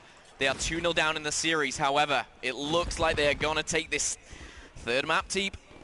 Fighting for their winner bracket live is Elevate. They're playing this so darn well. They set up the spawn trap for just a little while, and you can see how that can translate to so many points. Happy trying to force a play with the camo. They're getting desperate, and that's what you not want. You don't want to see that from TK. A minute left in this one. I don't think they have enough time. They have the Cerberus out now. Vicento earning all these score streaks, and that's what sort of snowballed all of this out of control. They wrapped the drone to Palace. They waited for the Hellstorm to come in, and that's what opened the door for all of these points. Elevate staying alive in this one. Will they make the reverse sweep after this map? It's not quite over yet, but really expect them to win this one. Yeah, this has changed the game in a matter of 30 seconds. It was awesome to see, but Elevate are not done yet. They make it 13, and this is the Elevate we have been waiting to turn up. Vicento got full streaks. He's now on a 5-kill streak. He's only positive by... The score was 6-6, and then Elevate took matters into their own hands on the Bravo stream. They will force the Game 4 and capture the flag. For now, let's go over to Charlie for Allegiance versus Luminosity Gaming. Allegiance now 1 round away from going up 2-0 in this best of 5. Drive is going to get popped as well by Remy. Remy's just taking off. He's going for a very aggressive play by B. See, a player's actually going to get spotted underneath, but that's going to be Spacely. He just backs straight away. Remy, of course, does not have that bomb, but Exotic is going to be coming up underneath him. So bomb's going to go down. Study, though, with the nade kill. The second gets picked as well. Spacely shuts down Remy on bomb. Exotic gets it down, picks up 1 kill. Still, though, man advantage in favor of Luminosity. Mochillo, though, the man that has been on a mission, picks up the kill with a sniper, gets another one on Study, who shows himself that cold-blooded does not matter, and Saints now is in a 1 versus 2. Of course, that 1 player is still going to be in top of bunker. Got to see if Moch is going to challenge how he's going to play this. Saints, of course, could hop on bomb at any minute. Saints, though, he's going to be patient, waiting for him. Moch, of course, has that pistol in hand. Saints, smart play by him, forces Moch to come in for the challenge, and then he is just a sitting duck with that RK5. So, Moch makes it interesting with those sniper rifle shots. Do not get me wrong, but Saints in the end clutch the 1v2 in the perfect way possible. What a story it would have been. Moch could have picked up the 2 snipes, then taken down Saints as well, but alas, Saints coming up clutch. Not to be fooled, gets the disarm as well, keeping Luminosity's dreams alive for now. 3-5. Boy howdy. Allegiance need 1 more round. Luminosity doing everything they can to keep themselves in this one. Study with snipe. Let's see if he can't act up. Mochillo put up a fantastic display in that previous round. Can we see the same for Study? This is actually a round we saw earlier, but on the flip side of things, Allegiance has actually sent 3 players to A. It looks like 1 player, that is going to be Mochilla, is going to be rotating back, but they get this bomb down on B. A couple of players on Allegiance aren't exactly in the best positions in the world, but now Luminosity has triple stacked their spawn. They realize they saw nothing over by B, and so they just go back to help out their one teammate. So they just got out-rotated by Allegiance, who has the bomb completely covered. Of course, the question is, where is Allegiance going to be at this? Spacely's able to pick up 1 kill. He was sitting on the bomb. He does not get traded out as well. Spacely picks up the 2nd kill. Nameless is going to follow him. Study's there. Kinetic armor pop, but it doesn't matter. Exotic is in a 1v3, and that is just not a good use of the kinetic armor. It might have been popped a little bit before his teammates fell, but really, you have the advantageous number of men on the bomb side. You have to trade Spacely out. You have to pick up that kill immediately. You just gave him too much to work with. He picked up the 2-piece, and well, Luminosity, they're not out of this yet. They're keeping it interesting. Luminosity never say die, ever. It ain't over until the fat lady sings, and it's 5-4. Luminosity with potentially a beautiful comeback. Let's see how this one starts out. We'll go on board with Mochilla. Oh, he has made the choice to snipe. He's hitting shots. He's feeling very confident in his aim, and rightfully so. But we know there's cold-blooded being used on the side of Luminosity. Is it going to make a difference here? 1v1 against Study. Oh, hasn't seen anything just yet. Grenades ringing out in the distance. Nameless doesn't quite get away. Oh, and there it is. Study gets him. Royalty now. Bomb in hand. Snipes still on the field for Study. Oh, he managed to. He didn't fire, though. He didn't give away his position. Very, very important. Royalty gets into that top window. He's just over B now. He's hoping to come up behind that sniper, possibly. No, it looks like he's actually going to back up. Remy's still alive also. Nameless, the only player in Luminosity who's died. Here goes the bomb down at B. And all of a sudden, the players are moving now by Luminosity. Remy's gone down. It's a 1v3. Royalty has to clutch up, and he can't. We're down to this.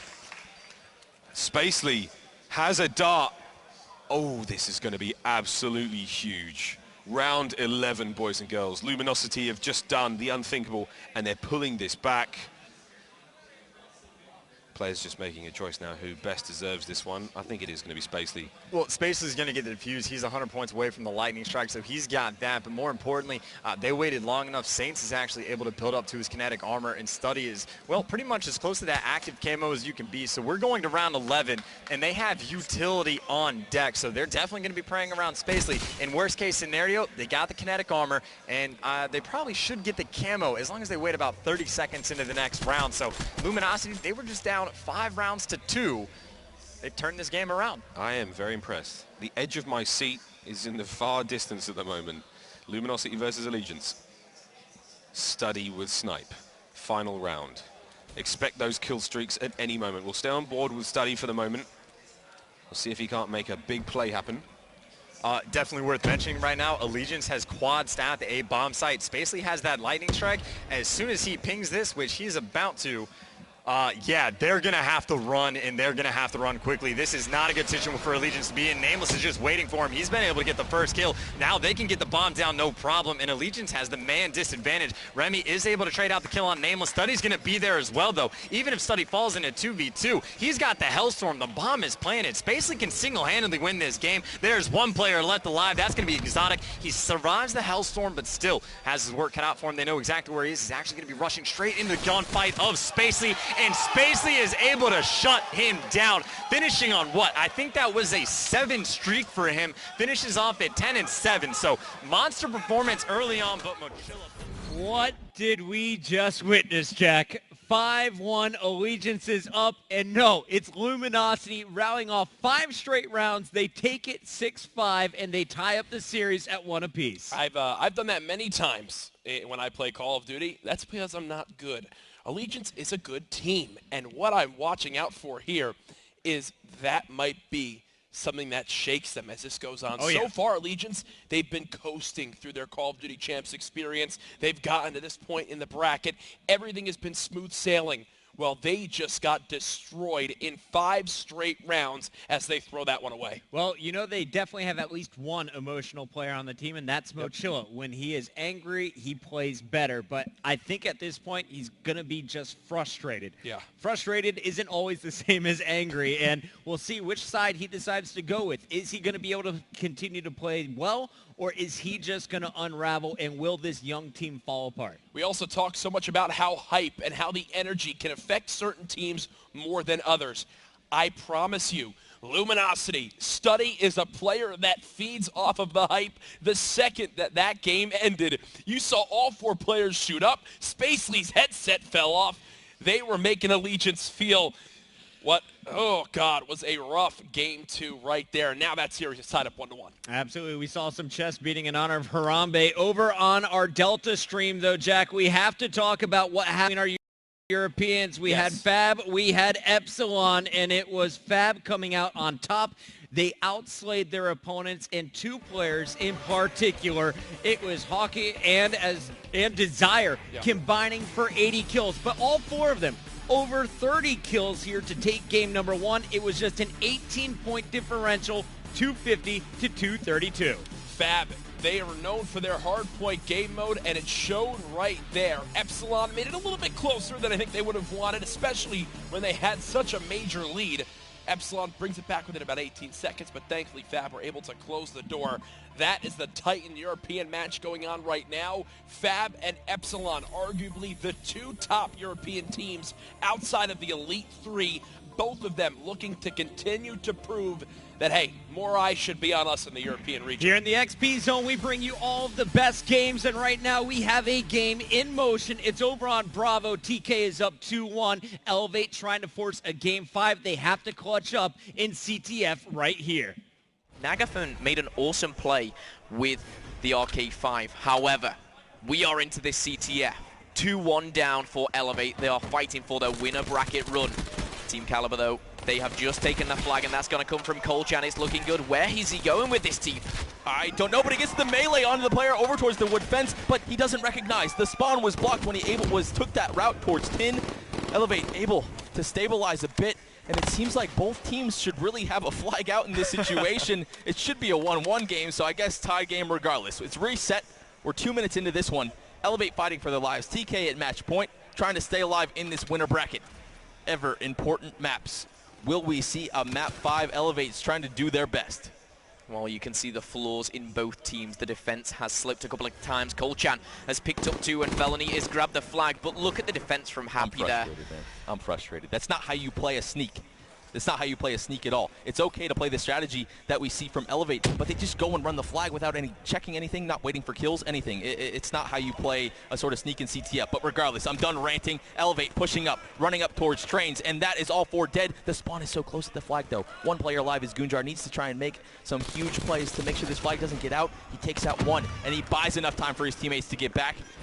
Sort of a 3v3 situation at the base. Gunjar went huge there. Yeah, he's just picked up a second there. The headshot onto Aqua. Nagafen playing a little bit slower, but he gets caught with his pants down. Theory picks up 1. Colchan, for me, the man of the series so far. He's 8 and 6. Finally gets taken down, but now Elevate go from on the offense to the defense. Looks like 1 player. Gunjar making a heads-up play. He'll take up 1. Spots 2 players in the back. He chokes some shots, though. Facento turns and burns on Gunjar. A nice gunfight win from him. Colchan, we have to note he has this kinetic armor to work with, trying to lock down this trains, waiting for his teammates to get back and help. 2 kills going down. Back and forth trading going on. And 1 player is going to make it through. He has the camo to work with as well, in theory, EMP and frag. He spots 1 player out, but unfortunate to not get the EMP check. Really popped the camo. Well, you talk about that camo. We'll just highlight how many specialists are actually on the board. Happy's just used his. Felony so close to the kinetic. Facento's used his psychosis. It feels like specialist heaven at the moment. 1 minute 15 to go in this first half of capture the flag. Facento just on the defense, so let's hop on board with Aqua. RK5 kills shall be traded by Colchan. Colchan, kinetic armor still available. Huge gunfight wins with a VMP at long range over towards the train side. Facento shutting him down, though. A player slips by. Happy should be able to get this pull out. The Tempest is on the chase, though, I think. Or it's the player getting the cut. He gets the ledge boost out. Happy's movement so good. Aqua trying to shut him down, though. The camo going in for the return. Everything should stabilize. Goon was the one that pulled out the Tempest. My apologies on that. Trying to help out and get the cutoffs. But, oh, man, I thought Happy was out for a second there. Okay, well, it's Felony, the only one left alive. He's gone back. His teammates are spawning up, but Team Caliber, they are on the offense. They are trying to get a last-minute cap here. Facento's going to get taken down. Fellow has that kinetic armor, and Aqua's already. He's just whacked out the Tempest. He's done this purely to keep his team at bay. Oh, Happy. no. Oh my goodness. Happy winning a clutch gunfight, getting the 2, but everything seems to be stabilized for both sides. 10 seconds left. There's no chance for either side to get a cap, and some weird situations here for both teams. It's realistically, looking at the first couple of flagpoles that should have got out, it should be a 1-to-1 game, but some mistakes from either side prevented those caps from happening. Yes, there were some clutch situations from either side, but it was more a blunder of the person trying to watch his teammates back. Completely agree. There should be flags either side. However, some clutch moments from both teams. We saw Specialist Heaven towards the end. First thing I'm doing going into this next half is I'm seeing which specialists are still active. We had all 8 towards the end. We've got Kinetic Armor for Colchan. Theory has Camo. Psychosis for Happy. Felony and for Cento have Psychosis and Kinetic. So a lot to play with here, Teep. If we look at the scoreboard, Felony struggling heavily in this one, 6 and 14, not having the best of starts. The frag coming in, TK utilizing these throughout the series so well. We saw it in the uplink to intro into those lab door kills, things like that. Gujar trying to pick up the second player. Was Kinetic pop there? I'm not too sure. Felony winning a good gunfight though, over towards Barn. I think Felony did use that specialist, and another specialist coming from for Cento. Of course, that's Psychosis. And looking at that minimap, the only player in an offensive position is Happy.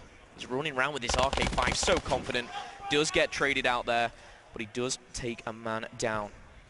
It's going to slow down just for a second here, as both teams are just on the base. However, Mr. Colchan. Sneaky Colchan. You said before you don't wait play for a kill? Yeah. Yes, Colchan. Okay, here we go. He has the Kinetic to work with, trying to get out towards the side. The player at Barn is not ready for it. They're going to spawn out behind him. Can he make it into Tin? Will his teammate win the gunfight towards Peaches as well? A little bit of rig around the Rosie going on in this one. Aqua taking fire. A double kill coming in for the Semtex for Nagafen. The flag is down. The counter should be coming in. But Gunjar keeps the flag alive, but he's taking out. The spawn is out for Team Caliber as well. The counter coming in from Elevate. Will they be home free? TK racing back towards the opposing flag to stop the run. Intense situation going down. Colchan able to get there and get the return though. Yep, that was beautiful from Colchan. He used his Kinetic Armor to return that as well. Colchan now has the flag. Nagafen and Aqua stop that one in its tracks, and we are still at 0-0. 3 of Team Caliber down, and Elevate are going to storm through the train tracks now. They are trying to make a mark here, Teep. Oh, I can't believe that these guys are stopping these flag runs time and time again. The cutoff's just not quite there. I'm not sure what's happening. Nagafen got a double Semtex on CTF. You don't see that every day, but that's a 4 dead.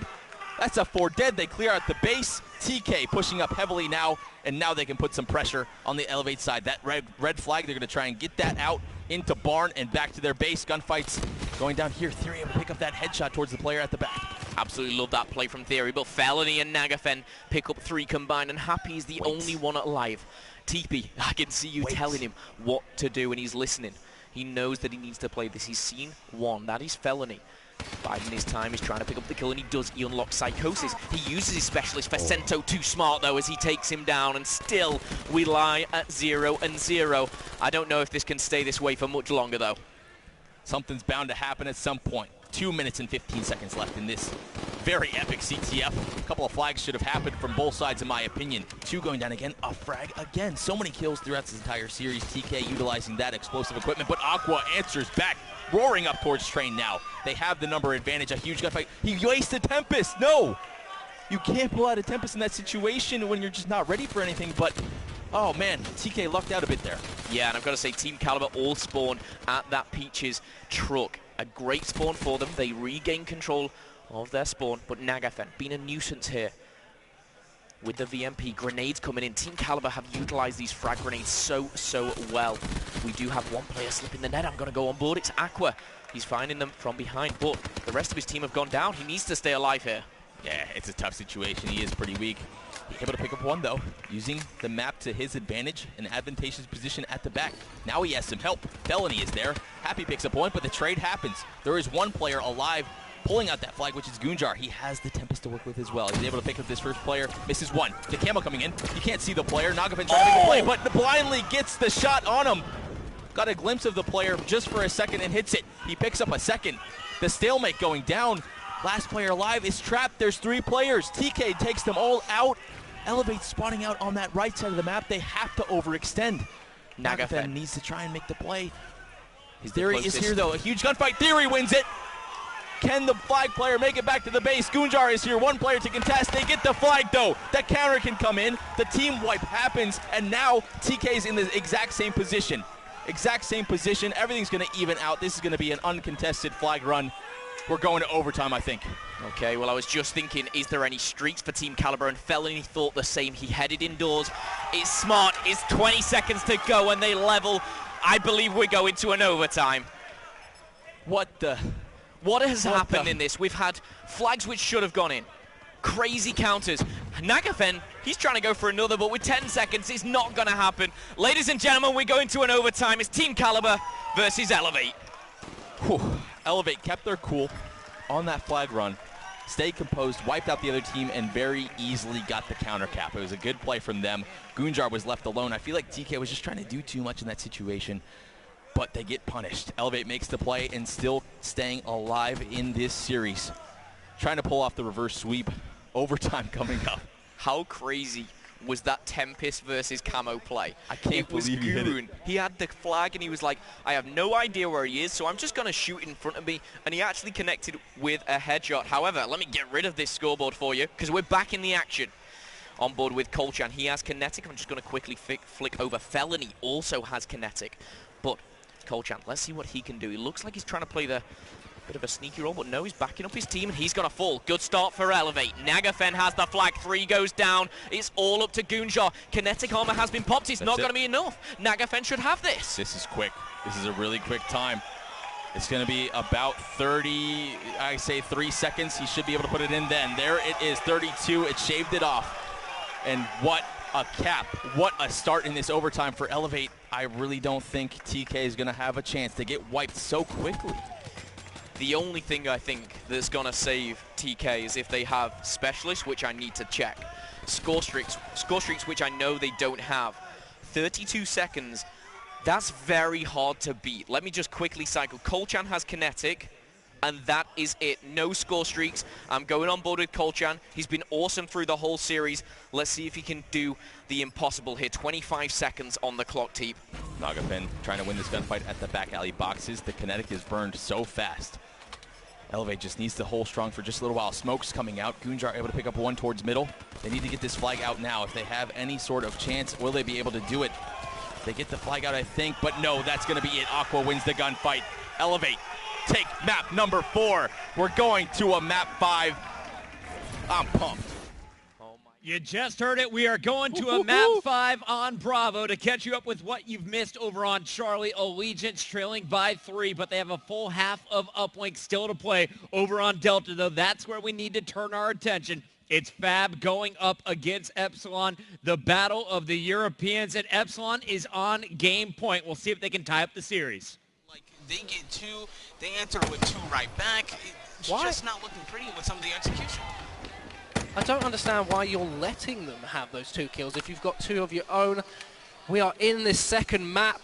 It is Epsilon 5-2 as we go with Epsilon on the attack. Just about narrowly losing out on the first hardpoint in this series. We see Fab in the lead by 1-0, but it looks like Epsilon are very quickly going to wrap this one up and level the scoring as Reedy's going off with the Shiva. Unfortunately, Vortex takes him down. Scraps looking for the trade. He can't find his head to take him off as Sunny B still in possession of the bomb and Epsilon just discussing amongst themselves. What do we do from here, boys? It looks like they're going to go over towards the B side. One's been spotted around the mid tree. That's I believe that is actually Dave over there, but Vortex is going to be one to go for the push. Ends up picking up Moose, trying to get the second one, will not be able to convert. Meanwhile, Sunny B gets the bomb down, picks up one. That leaves Dave up for Fab. Life on the line here in game number 2. He can keep them alive and try to go up 2-0 in the series on the other side. Epsilon just need to pick this one up, and like that, 6-2. Game number 2 going over to Epsilon, series tied at 1 apiece. Really played well there. Sunny B holding his nerve, ducking behind the table, picking up the kill on Dave, who only had an RK5, obviously not the most.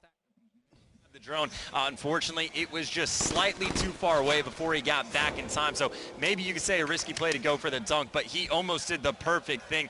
Again, fantastic plays with the specialist coming out of Allegiance. Going to see how Luminosity is going to be able to respond. Of course, right now, all about that mid-map control. You see Royalty, once again, he's actually picked up the laser side of that BMP as well. Not going to make a difference. Study able to come in the back. Luminosity on the attack. Study's got his running shoes on and he's going for it, but Remy with a right hook, Tim's clean out, decks him.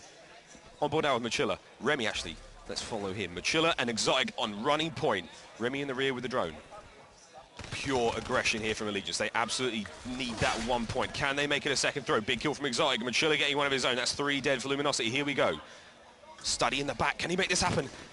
Goes for the 1 point throw. I was very, very hesitant to make the call there because he was looking to make the run, but instead goes for the 1 throw. That is huge by Study as well. That is one of the best plays of the game. Actually, I'll get into that later. Now you see Luminosity is already overextended. They're going to be on the attack. Nameless has that drone in hand. Saints is able to pick up a kill. This is going to result in a dunk unless he gets stopped at the final second, and the beatdown comes in 2 times for Allegiance. A beatdown has prevented points coming in from LG. Fantastic stuff out of there, but again, the reason that play from Study was so huge, his team had given up on the points. They said guaranteed points. 3 players for Allegiance are on the attack. Study gets the shots down in just enough time to force him to go for the 1 point toss so the drone doesn't fall off the map. So in a 3v1, Study saves the 2 point play from coming in, forces the 1, and allows his team, well, almost to get points off of the score back. Unfortunately, of course, Royalty was able to make a pretty big play as well. Either way, tied game 6-6, 55 seconds left. Who's going to come out on top? Study drone in hand. Can he make something happen? Looks to grow. It's going for the reset. Oh, no worries. Actually, wait a minute. That throw, I don't think it's out. He threw it over. Yeah, he's going to have to grab that one now. Machilla now on the offense. Can he cut him off just before making anything happen there? Shots out. He's not hitting too much, and now it's going to pay. He's going to pay with blood. And here we go. Royalty now has drone in hand. Nice wall run. He got tagged up. They've got the information. There he is in areas. He's going to be brought down. Unfortunate play there. However, Saints, 29 seconds remaining. Can something happen here? The drone is back at home. It looks like we've got Remy there on the drone. Can he make something happen quickly? He's got Royalty running point for him. 2 members of Luminosity alive there are going to be charging him at AC. Spacely's in the way. Goes for something crazy, and no, it's going to be reset there. 15 seconds, ladies and gentlemen. We are going to be going into overtime. What a way to continue this series. 1-1 so far. Game 3 is going to go to OT. 6-6 is our score. Next point will set the time, which the opposing team must then beat. That will determine who wins this round. You know, there's been quite a few big plays already in just this individual game, let alone this entire series.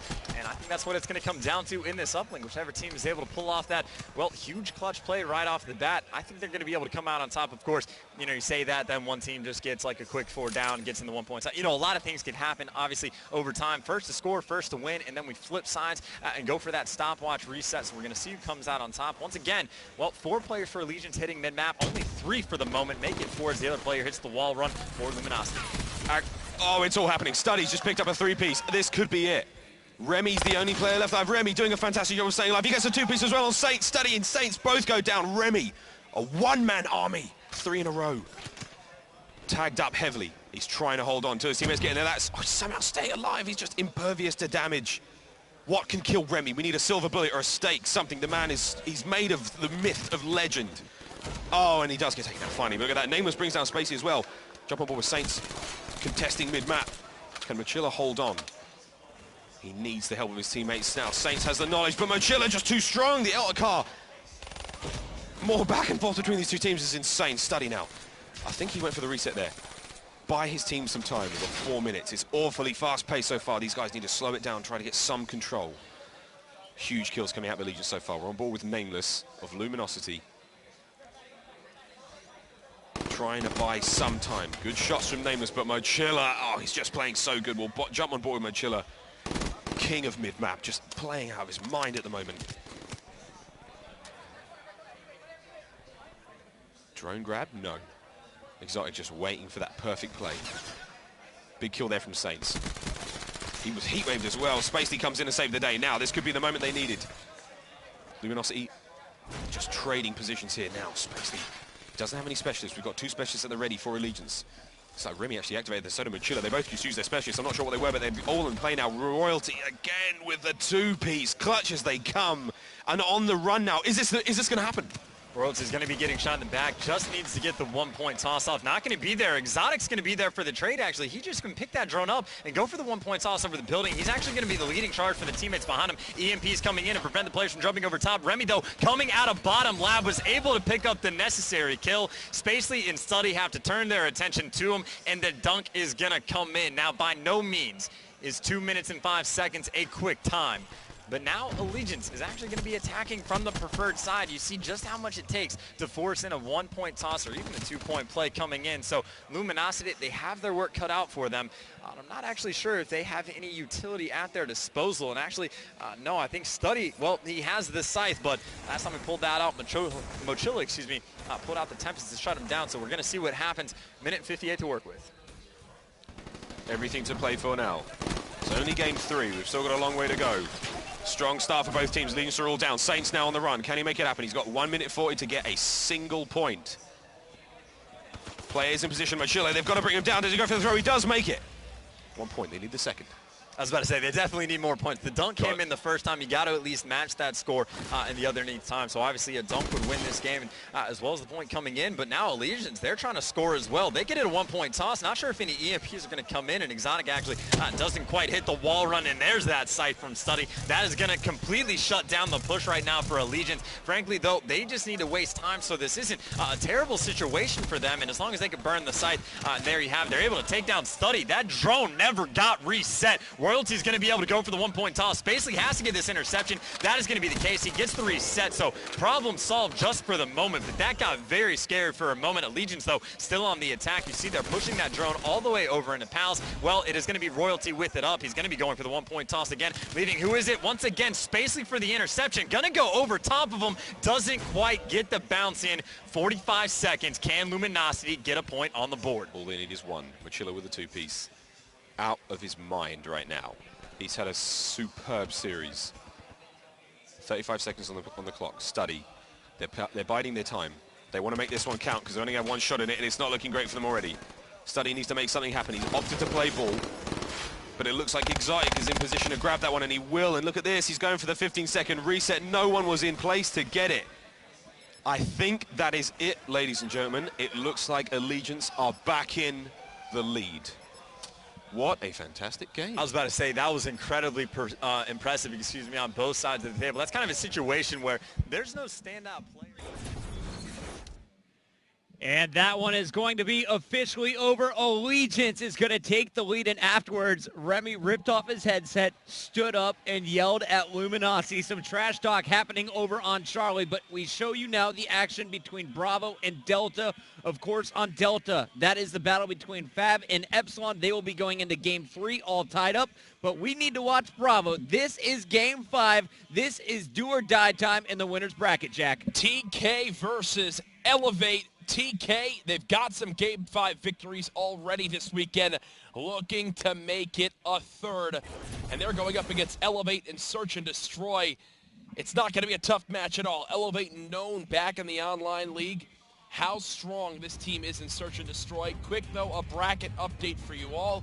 The biggest change we've seen, FaZe Clan with their 3-0 destruction over Infused have moved on to the winner's bracket quarterfinal. And now if you look at that match 7, it is Team Caliber Elevate who is going to be moving on to winner's bracket round 2 to join Rise, FaZe Clan, and Splice. We'll find out as we take a look at your 2-box. It is going to be TK and Elevate in round number 1. They are kicking things off on Evac. And at the start of game number 3 for Fab and Epsilon, it's still 0-0. We're going to Bravo full screen. Here is TK Elevate currently on board with Theory from Team Caliber. That setup that they have right now. Yeah, I really don't know what Goon was thinking when he's trying to push through that middle door alone. That is one of the main looks when you're playing on the defensive side. So maybe trying to catch timing or something, but it's tough to try and push through that narrow doorway and pick up a kill. TK, unsure of what they're going to do, and again, I'm going to highlight Happy is setting up for the same sort of thing we saw on Redwood, but the rotation is coming in. He might be able to catch a couple of players here. Able to catch one. He catches the timing. The second player spotted, but traded out quickly. The bomb should be getting dropped now. Cole-Chan and Theory in the 2 versus 3. Yeah, and Elevate think the bomb is near A. They are fooled. However, they're going to have to rotate. 45 seconds left. Cole-Chan and Theory Need to be careful, but the wall run's coming in. Theory's going to be caught off guard, and that is Blast Suppressor, my friend. Do not give up your location. CoD Champs, he's playing sneaky, finds one, slides out, sees Aqua, not going to be enough, and Aqua, 3 kills on their first round, and they are going to take round number 1, but T, that anti-up. That anti-up, man, look at it. I'm highlighting it. HCXD already. The dart is even closer. And yes. Good stuff from Aqua. That's a great class pick there. Everyone has Flak Jacket, so the dart may be not as effective, but it gives you so much intel. Basically, with the dart, when everyone has the Flak Jacket perk on, you're basically guaranteed 1 kill. You have to utilize more of the missiles from the dart itself to pick up a kill. So basically, if you flight correctly and spot a player, you're going to get like 1 kill. Okay, well, round 1 is done. Aqua has made his mark already on this game, but let's go on board with the man himself, see what they're rocking. Still got that anti-up. And you know what? Elevate are not taking this slowly. They are going full force here. And again, I'm going to bring the mini-map up because there is no action at the moment. The full squad of Team Caliber at B. However, one man is on the flank. I'm just going to highlight him just in case. Colchan is the one to be the one on that flank. Nagafen getting ever so close. Let me go on board with Felony. He is pushed up further. Looks like he's going to try and get in a gunfight with one of these players at the back. Putting shots, making both the players weak. Almost caught timing of the players at the steps. He's holding off 3 of these TK players by himself just by having pretty good movement. Gunjar trying to get this peek on him. Gets taken out again. Gunjar not taking these gunfights well. Felony picking up a second one. Getting a little bit loud on the stage. Colchan now stuck in a very tough situation. The trade coming in. Elevate taking a 2-0 lead. TK not playing very confident in that situation. Felony was able to make every single player from TK back down and then picks up 2.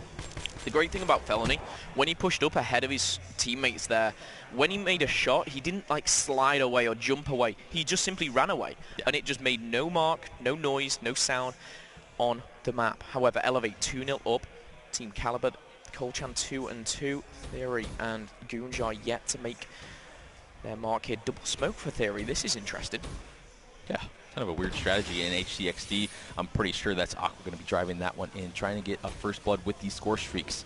But the smoke doesn't matter. Oh, and then nice EMP coming in. Aqua was almost able to pick up a few players there. Felony pushing through the smoke, able to pick up 2 players into the bomb site. Nagafen with the PO6 picking up another and a clean sweep from Elevate. Felony pushing in through the smoke, did not care, catches 2 players onto the bomb site. And it's a 3-0 lead for Elevate now. That was crazy. The smokes came from TK. Nagafen, he had that PO6. I reckon he was using thermal on that, and that was nothing more than the best counter you could have had. Let me just go on board with Nagafen. He was. This was the class he was rocking, cold-blooded. Oh, he's changed it out. He's changed it out. I'm glad we got to court it. Catch it, should I say. Theory and Gunjar, though, yet to get off the mark here. Uh-oh. They're going fast. Felony's heard them. Spawning out a player towards middle. Gunjar finally able to pick up his first kill of the game. Out towards middle. Now they have the number advantage, and they need to do it. Down 0-3. Rounds have been played extremely well by Elevate in this one. Aqua is still 50 away from this dart. Oh, hello, buddy. Able to pick up that first player. They went for a swim together. Aqua didn't like that. It's his pool. Get out of my pool. Literally, Aqua wins the water fight there. 3 versus 3. Nagafen taking it slow here. Let's just go back on board with him. There's only 45 seconds and the whole team is completely split up. I'm wondering if Vicento or Aqua may bait out, like you were talking about, use that boost to kind of draw them to one bomb site and then bait it out. Nagafen, though, he needs to do something quickly. He's opting to go here. Let me just jump on board with Aqua, see if he does any kind of movement or jumping to draw them in. Yeah, I would just be jumping up and down at glass, making sure they have to worry about it. The flank coming in, though. Happy should be able to get this kill. And there it is. Number advantage back into Team Caliber's favor. They have to try and get back to this bomb site, though. Nagafen lays this down. Vicento needs to try and play this life. They are a bit separated, but one of them has to make a hero play if they're going to win this one. 30 seconds left. 2v2, Nagafen picks up 1. He backs off. He's got the HCXD, who is on the flank. It's Vicento, and he's not jumped. He's not revealed his location. He checks the bomb. He's now left in a 1v2. 20 seconds left to do this in. He's got an M8. This could be difficult. He's got to smash the glass. He has done. He's going to take down the bomb carrier. No! Glitch comes in, and he's back! He gets completely away. However, Is he going to check it? Yes, he is, and Facento with the clutch. What a play. I'm surprised Gunjar didn't react a bit more quickly when he heard that glass break, but regardless, Facento was ready on those buttons with that glitch specialist ability, using it at the best time. And Facento with this glitch, we've seen him make so many sick plays. He does it again to get the 1 versus 2, a 4-0 lead for Elevate, trying to pull off this reverse sweep. They're about to do it. As a pro player, you know you're going, if I get this 1 kill, I'm ready with glitch. Yeah. He got them diffusing, and he was out of there, 10 seconds to go. However, it's 4 straight rounds for Elevate. The complete reversal of the first search and destroy, looking so good for that reverse sweep. HCXD has been brought out. I think that is Felony. I'm going to go on board with him, even though he's on the defense, just to see what he's doing with this. Looks like a triple stack. TK pushing out from that middle door out to the A bomb site. A unique push. 1 player caught, but no, the flak jacket protects that player. Gunjar, whoa, turns and burns with that RK5. Absolutely destroys the player at the back helipad area. Nice timing. Should be able to pick up that last player. He has him weak, but just needs to stay alive. Not a gunfight he needs to challenge. 2 versus 4 now. Nagafen with the L card there. It's now Nagafen in a 1 versus 4. Here he is, ladies and gentlemen. We know what he can do with a sniper rifle. I think he's actually seen. He's going to shoot through, I think. Shoot through. He had to pick 1. Oh, Theory was there to trade. Imagine he clutches that. Oh my gosh, he snaps on the player through the... That's what FMJ does in a PO6. He snaps on the player at the back head glitch. Doesn't matter where your position is. Picks up 2 with it. Oh man, good thing Theory was there. Finally, TK is on the board. 1-4 round count. It sickens me what that guy can do with a sniper. It absolutely sickens me. Elevate 4-1, and on the attack, let me just quickly cycle through. Camo and HCXD for Nagafen Aqua. I know he's very close. What's he close to? The Heat Wave. He has a dart. And you know what? I think they're playing around it. Bringing the mini-map up here, they're playing very, very slow. I think this dart is going to come out very shortly.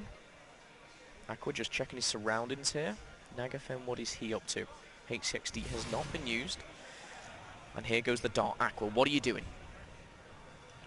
Trying to spot out some players towards the A bomb site. I'm not sure if he will spot him. He might have got a glimpse of one of these players, but no, he's positioned just right in the bottom ledge. And now he needs to try and find some players in the back of the base. Happy, able to pick up a first blood on Felony.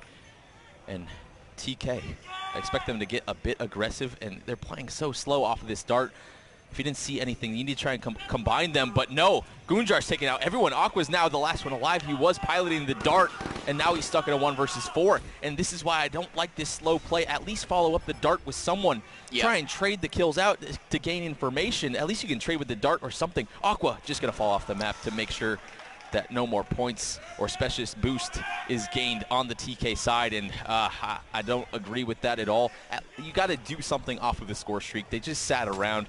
TK played it well, though. For me, yeah. The dart, the HCXD, you go 1 bomb site, you kind of clear it out and go, you know, the other 3 should be pushing with it. That dart should be almost that 4th man, the one, you know, ahead of them. Aqua comes out of the dart like, right, guys, let's... Oh, you're all dead.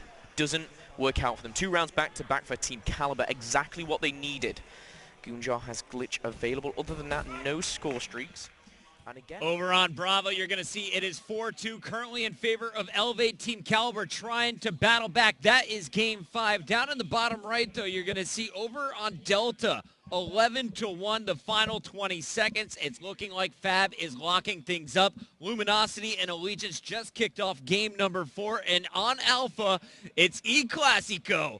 Envy versus Optic Gaming. Make sure you guys are using the hashtag eClassico with your choice. Is it Optic Gaming or will it be Envy? Moving on to Winners Bracket Round 2. We tune back into the action over on Bravo. Happy stuck in the 1 versus 2 now. Not going to be able to do this with 25 seconds. He needs to do something straight away. He's going to find one. Felony goes down, but that should be traded. Where is Nagafen? Camo's been used. And no! Happy takes it, and it's 3-4. What a clutch. The man goes 10-1 in the first S&D, and now he's keeping his team in the game. 5-2 and 4-3. Team, this is going to be one hell of a ride. When he got that first kill onto Fellow, I saw that specialist ability glowing, and there's a perfect timing. Another specialist ability coming into play. We saw Facento use the glitch to get a 1v2. Happy answers back with the camo to get that 1v2. And now that's 3 in a row for Team Caliber. are we heading to a round 11? They're answering back. There was that round with the dart that just stopped the momentum. Nagafen spots one. Goon needs to be careful not to get shot through that wall. FMJ can be scary. You know what? Number 7 is Felony, and he is close. He's pushed up. He's in a great location, but he has been EMP'd. This is definitely a different push from Elevate. They're trying to work something. We've got Facento watching the flank. Felony, he's the first line of attack. HCXD's been brought up as well. He's tagged by the HCXD. He has to get out of there, and he does so very, very nicely. It looks like under fire is Facento. He's going to find a gunfight in the middle. This could be the first blood. Yes, it is. Facento finds one. Gets traded out, but Elevate with the numerical advantage. Nice trades from Aqua. He noticed that gunfight was lasting a little bit too long at middle. Decided to go help out. Felony able to take out Goon. I'm not sure why his positioning was like that. Colchan is going to be stuck in the 1 versus 3 situation. They decide to push him, and there it is. Elevate now at match point. 5 rounds for them. A 5-3 advantage in this one. And man, I wasn't a huge fan of TK's positioning right there. So separated from each other, whereas Aqua had Facento's back at middle. Even though he got taken out, Aqua was there to pick up the kill instantly and then had the confidence with the numbers advantage. Good job of grouping up. Okay, well, is game 5. Elevate 5, Team Caliber 3. Elevate have the chance now to finish this. Reverse sweep Team Caliber, however. Team Caliber on the attack. Goonja, 5 and 7. He's going to be pushing up. Happy's been taken out, and the trade should come in. Felony's got to get a double. It's all up to Colchan. He can't do this. Surely it's over. Elevate take it 6-3. They go through to winner bracket round 2, and Teeth.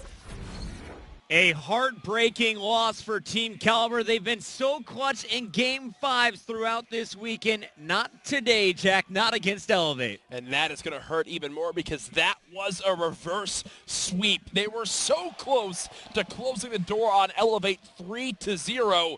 But in the end, Elevate 7 unanswered points in the uplink, a great performance of the CTF, and then finally capturing that Game 5 victory gives them that win. They will move on to the quarterfinals of the championship winner bracket. That's right, and you guys have been following the hashtag CoD XP 2016 all weekend long, and we had a very special hashtag for the E-Classico. That's when Optic Gaming faces off against Envious. We wanted to see, who did you think was going to win? Optic Gaming fans coming out strong, 74% to just 26% for Envy.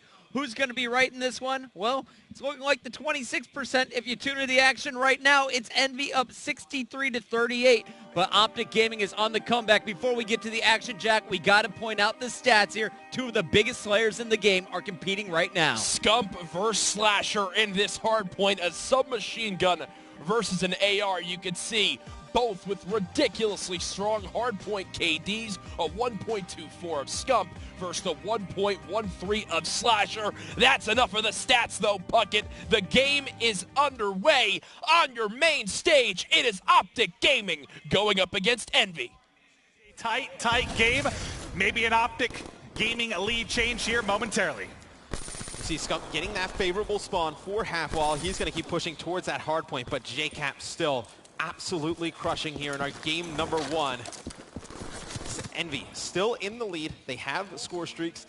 Expect them to use some of these if the Optic Gaming side can get control of Bunker. And just like that, Karma with one, Formal with another. It's going to be JCap fending for his life inside Bunker. He drops. Optic Gaming with a very good break there on rotation. But there's still somebody being a little bit sneaky back there. It was Slasher, but he's going to end up dropping, and Optic Gaming looks poised for control. They can really lock it down here with some big plays. Now remember, Formal had the Purifier. He's still going to be holding on to that, but as the pressure comes in, you should see it pop shortly. Never mind. That's going to be the dart at JCap finding 2, and they're actually spawning out. The last man there is going to be Scump. He's on a 3-streak. Pressure coming in. Sorry, get the Tempest out of here. But still, more follow-up coming in from Envy as they're still able to maintain control. Yeah, that Cerberus is actually pushing out the back there for Envy. 30 seconds left on this hard point. Still a ton of time. And there's no need to kind of rotate towards that center one. It's a little bit of a toss-up, especially if Optic is going to play it for contestants using smokes like they did in the first rotation. So Envy going to stack this hill, take the remainder of this time, build their lead even more. What was the single biggest thing here? I mean, it has to be JCap's dart coming in, taking out 2 in the hard point, eliminating Formal before he could get the kills with the Purifier, and then also kind of spawning them out. That dart proved huge. I mean, well, we can talk about you know, the score streaks and the rotations and whatnot, but Envy is an explosive team to the point that Optic needs to play at their peak, like at their best. Like everybody needs to be clicking. Crim right now, 9-22. You can't have that type of performance. I mean, in a match this large, you expect Crim, I mean, obviously one of the winningest players of all time, to show up big, needs to start to heat up. Well, let's see if he can heat up. Doing it now. 2 kills in a row plus the assist. Looking for a third at Fire Pit. Now he's got it. You asked for him to pick it up. He is doing it right before our eyes. Several players pushing. Shots on one. Will get bursted down. Let's stick with him through a respawn and see if maybe he can get into a rhythm. As still sitting around double positive despite a little bit of a burst there. They need him in a big way because we talked about this with Clay. It's easier for Clay to be that emotional leader, that hype guy when you're playing well. When you're struggling, it's really hard to maintain that positivity and pump the rest of your guys up. Crim doing well, I feel like helps everybody do well. I don't even know if I would even talk about it in that regard. It's like not a lot of other teams have 2 SMG players that are as good as Apathy and John, and it's like, that's true. Scum can't do it alone or like with a half of a Crim, right? I mean, that they can get away with against most teams because Scum is that good. It's like, Crim needs to play at his top performance in this matchup. Well, Formal opting to pull out the Purifier a little bit early, but he's got 50 points off the Hellstorm. Can he find more? Typically, you'll see it safe for Bunker, but I like this. As the lead change comes in, he looks to be trying to lock down Bar. They're scared to push front and middle now. They don't know what to do. He just keeps backing him up. They don't know where the pressure can come from. He is going to swap now over to the M8. There's a Camel up top. He's getting bursted, still able to find one, and the full streaks do come in. There's one player, though, remaining from Envy getting in, but getting tagged is John. Optic Gaming holds control, and now Optic up 20. So he uses the Purifier there, and I mean, he earns full streaks, right? That's great. But if Envy takes half wall and they take Snow and they start to get a lead or make this game close, it's like, you're going to regret not having that Purifier for Bunker. I'm okay with it because it turned into so many points. Yeah, but I mean, it can change so quick with half wall and Snow. I mean, you can get the same spawn, locks down both, and then you don't have anything to break you into Bunker. I'm not a big fan of that. Well, let's see what he's able to do. I mean, how close he can get back to actually picking it up. He's already, what, quarter of the way there, a little bit over that. He keeps shooting like that. He may get it back quickly. Might find a second, not able to tag him up, but picking up sometime in the hard point. Still has the dart, still has the lightning, still trying to challenge, but not able to find it. You spoke about Scump having to have a monster game. I mean, he's doing everything he can to counter a poor slaying game from Crim. I mean, you have Crim at what, -9, +8 for Scump, so it's sort of balancing out here, and it's helping them deal with the subs. Shot's a little bit off, but he's going to get lucked out with a headshot there as he finds one more. It's JCap and Scump that are leading all Slayers currently for the, I'm sorry, Foremost 32, so one more than Scump. But the AR's leading it. And Slasher not having his best game, same with Apathy.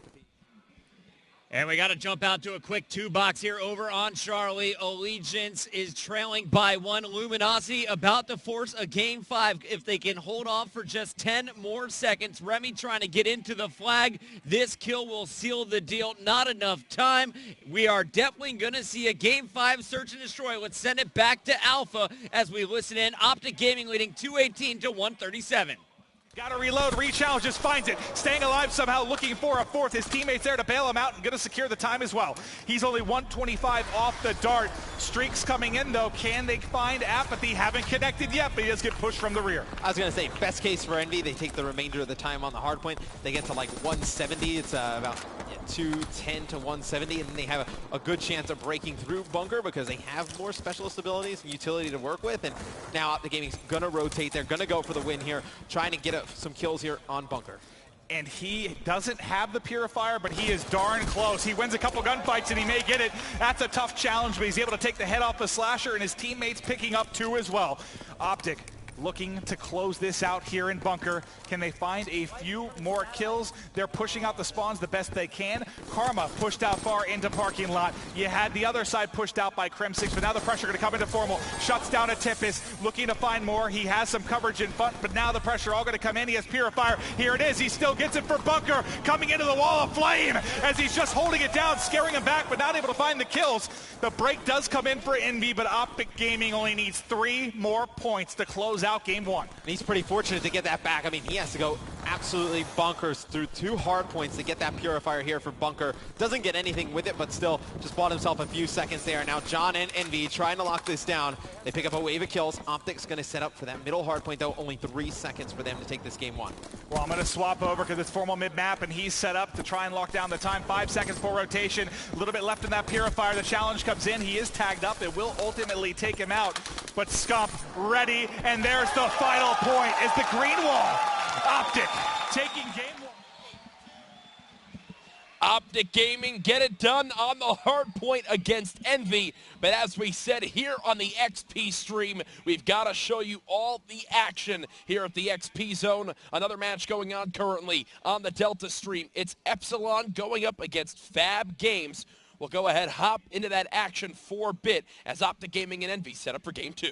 Making it work for himself right now as Sunny B gets an exchange onto Hawkeye. Here comes Dave playing so aggressive with that ICR. Reedy finally gets the better of him and ends that streak for him as we're moving forward with Epsilon, who find themselves 1 flag down in this 4th map in this best of 5 series in round 1 of the winners bracket.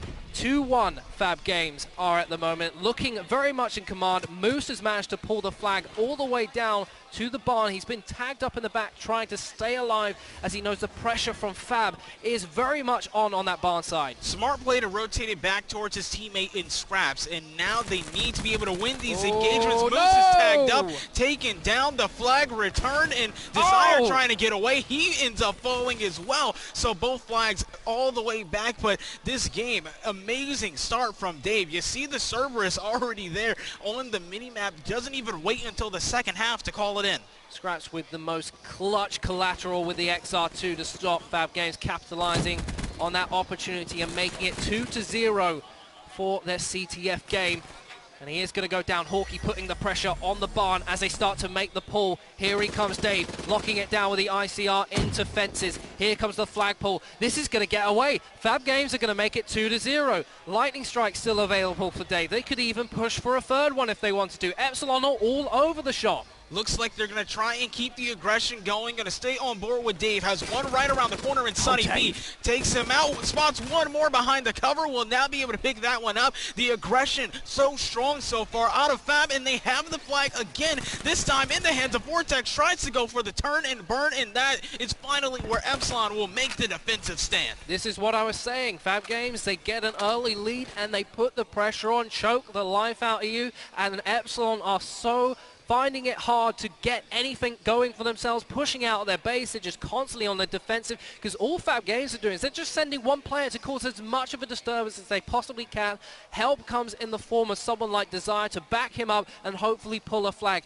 Epsilon cannot do anything about this. Sunny B's going to attempt to make a lone wolf play and see if he can benefit from it. And he's going straight down the middle of the map as well. He does have a teammate looking over him. He is able to slide around the corner, and Epsilon have gotten the flag on the board. Kinetic armor in the hands of Sunny B going forward in this series as well. 40 seconds remaining in the first half. Sunny B looking to try and keep some more pressure. Meanwhile, his teammate Moose behind enemy lines has spotted Desire moving down tracks. Looks like he might have lost him all the way up top. The flagpole comes in, but on the other side, Hawkeye has control of the other flag for Fab. Fab Games getting caught out with such an aggressive push there. Epsilon did manage to capitalize on a flag cap. They've also counterpulled in this situation. I think we will be leveled up at 2-1 unless Dave can get the wall bang. He doesn't in the end. Fab Games are going to hold on to this flag. In fact, they get the return off in the end. It looks like Vortex went on a massive spree by himself. They're 3-1 up in that situation. What on earth? Wow, absolutely crazy first half. And there you have it. It is going to be 3-1 at the half over on the Delta stream. A nice start for Fab. They are on match point here. If they're able to close it out in the second half, they will be moving on, Courage. Fab's respawn games have looked so impressive this weekend. I'm continuing to appreciate more and more what Dave and Desire really do bring to this team.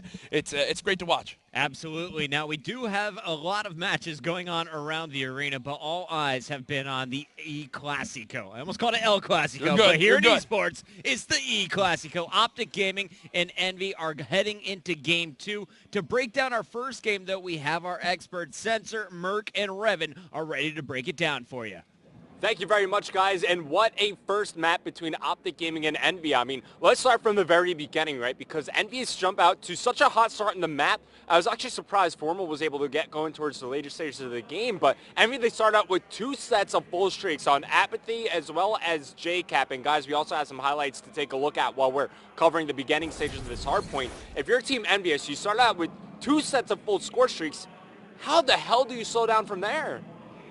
I mean, it's tough, but Optic was able to sort of regain after those first 2 hills. I mean, one big thing we saw in this game was a stock ban, and that's something, and it was actually from Optic, and that's something we've never seen from them. So obviously trying to slow down Apathy and John, I mean, to us, those are the 2 big playmakers on this team. If they're playing well with their submachine guns, they can take over. Yeah, 2 things stood out to me on that map. Number 1, high calibers, and you never want to have Formal have high caliber in his hands. That's a bad man to have high caliber. As you see, he dropped 41 kills in the hard point. Optic Gaming have 4 consistent players. Crim6 started off, I think, 9 and 22. And he's going to pick it up during the game. Every player on Optic is going to have their moments where they shine. If you're a player on NVS, you have to be on your game all game long. Slasher started off the game, I think he was like 18 and 30 or something. Slasher is the best player on NVS. He has to be playing like it if they want to win the series. Yeah, and just adding on to your point, it was all JCap from start to finish from Team Envious. Where were the other players? How come they didn't show up? I mean, it just seemed like that stock ban really got to him, to be honest. I mean, JCap, I mean, when we sort of talk about JCap, old JCap, that's what his old Call of Duty games, there was no stock. That's when JCap was probably at his best, if not the best player in those games. But the rest of the guys on that team, I think that's just an attachment that they're just sort of so used to. You can see it really affected them. This NVS team only has success when JCap is going exactly even. They need there's 3 I'm not joking. There are 3 Slayers, Slasher especially, but John and Apathy have to be aggressive and consistent throughout a game. JCap, 5 negative, about even. That's how they have their success. Yeah, and you also can't put all the pressure on one person. So now let's shift the conversation because we're going to Search and Destroy next. Optic Gaming, so far this tournament, they haven't looked great at all in Search and Destroy.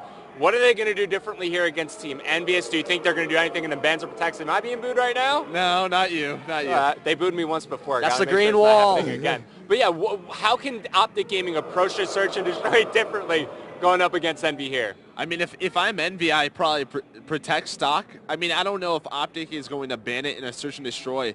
Luckily for Optic, this was a map that they did drop earlier to Complexity. They had some time to sort of step back, fix their mistakes. You know, again, Search and Destroy, they haven't been too hot this tournament. This is where they really can't let Envy get back into the game. Austin Littercoat or Slasher, okay, had a really bad first map. One of the best Search and Destroy players. I was honored to play Search and Destroy with this guy back in the day. He gets a lot of first blood. You have to look out for that. If they want to have success on this map, Slasher has to be dropping at least 10 kills. All right, well, the second map is just about to begin between Optic Gaming and Team Envious. It's time to hear once again from our XP Zone hosts, Puckett and Jack. Take it away, guys. Thank you very much, Revan. Guys, we got to take you over to Delta real quick for the conclusion of the Fab Epsilon match. It's looking like Fab is about to finish this one strong, 5-3, but Epsilon could still mount the comeback as we tune in. B will not have the kinetic armor, but they need to worry about that Cerberus in the base. Scraps has worked his way behind enemy lines. He's getting closer and closer towards this flag, and I love the trigger patience here. Has not shot at all or given away his position. His position will now be up as soon as he grabs his flag, and this is a very tall task in front of him. He's run straight into the Cerberus. I'm not sure if he had many other directions for him to go. He's challenged it straight up. This is the quickest route for them to get forward. They are looking like they're going to get this flag cap away. Scraps is going to make a heroic play all by himself, and that's what Epsilon have done throughout most of the CTF, making hero plays towards that CTF flag. Sunny B's pushing forward. He's got EMPs out. He gets a kill. Vortex gets a kill onto Moose, though. They destroyed the Cerberus. Sunny B needs to stay alive here. Unfortunately, he goes down. Scraps, oh my. The vision pulse comes in. Scraps has an engagement right in front of him. He falls. 20 seconds left. Epsilon trying to keep the pressure up and come away with this flag. Reedy might be the last hope. Grabs the flag, moves into the barn, and there he goes. Falls down. 10 seconds left. Time dwindling down. Fab have done it, taking all 3 of the respawns to knock Epsilon into the loser's bracket. Amazing, amazing respawn play from the guys on Fab Games. I cannot believe my eyes. They managed to take down Epsilon so easily, you would have to say, in these respawn game modes. And there you have it. Fab Games is moving on to winner's bracket round 2. Epsilon drops down to the loser's bracket, but currently you are looking live over on the left side of your screen. That is Game 5, Luminosity versus Allegiance. Who will be moving forward? We're about to find out. Meanwhile, on the right side of your screen, it's Optic and Envy, Game 2, Search and Destroy. Optic Gaming and Envy, Game 2, Search and Destroy, now underway. Let's go ahead, follow the action as Envy are on the offensive side looking to get this round count lead. I'll probably give it to Spot. Now going to be 2v2 quickly. John and Slasher going up against Crim and Phobos. Now a 1v1 if you're just joining us. Round 3. Optic Gaming won the hard point, but now it's a 1 versus 1. He's directly to your left. He's in the water. He's in the water. He didn't see him go up top.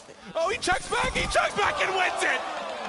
And John got pretty lucky there. I mean, he does not have dead silence, so Crim can hear him pretty well, has an idea of where John is playing. I bet you'd one of John's teammates probably called out, like either he saw him in water or he heard him through their headset. Probably. I'll tell you, this is something, a lot of times when I call someone out for missing something, it's tough because it's so much easier to notice something when you're codcasting, or even when you're watching as like a coach or a third person, because you're not as focused on the reticle, you're not as focused on that crosshair in the middle of your screen, that you miss stuff like that. So I agree with you. I can almost guarantee one of his teammates called it out and he was able to react. I would go on to assume that Crim does not have dead silence on during this round. I know probably something that a lot of players are doing in Search and Destroy now, that he didn't have it last round, but Optic gets 2 kills at the beginning of this one. Trying to open up this A-bomb site, and they do a good job of it. It's going to be Slasher, the last one up. He drops rather quickly. Optic Gaming ties it back up. Scum just kind of pinned behind this tree the entire time, just watching doom and death surround him from the front, from the back, but his teammates coming up clutch, and he wins the key gunfight once he does push out. Solid job from Optic Gaming, not only watching their front there as they pushed A, but also picking up the instant flank, which I believe came through mid. This S&D has been really interesting from the standpoint that both teams have just flied right at each other.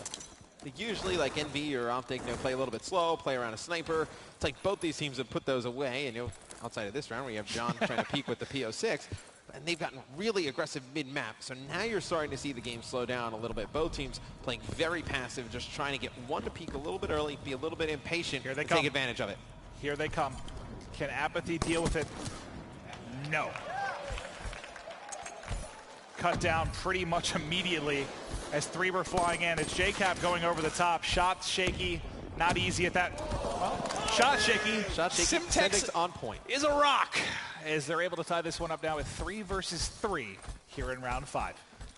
It seems like they're still just playing around John, his PO6, just trying to find somebody out in the open that he can pick off, because Andy doesn't really have anywhere to go. And so they're going to go over towards the A-bomb site now, and I think this decision is really because obviously John with the PO6 in hand, Slasher had an assault rifle, and JCat with an assault rifle as well.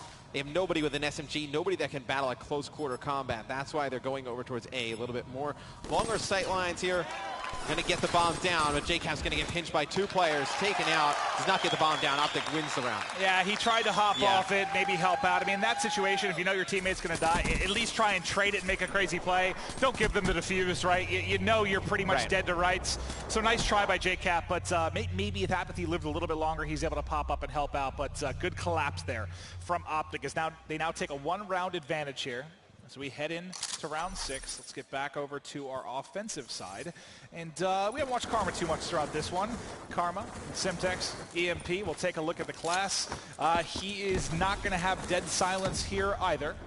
Semtex out mid-map, trying to see if he can find anything. He's got one right underneath him. He should be dead immediately, and he does get pushed.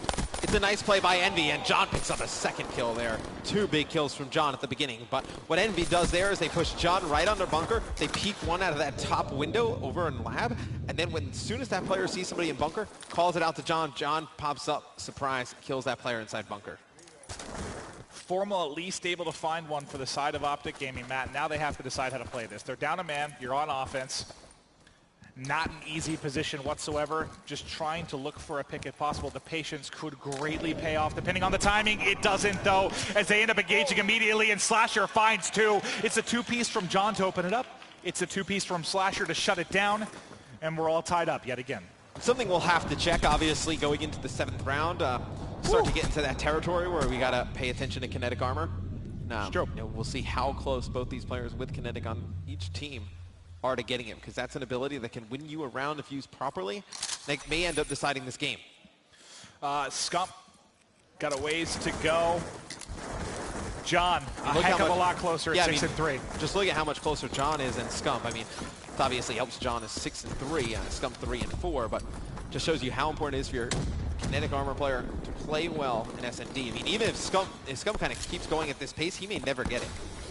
If John peeks this corner, Scump should have 1 or 2 kills here. No, but he gets turned around. He's not able to find it. John somehow finds 2. It's now John, 1v2, working on the ace. He goes prone. He's peeking the edge. Can he find Karma? He sees him. Tags him up. Has to back down. He's got 55 seconds to work. He's going to snap back out, but Formal's there to close it out.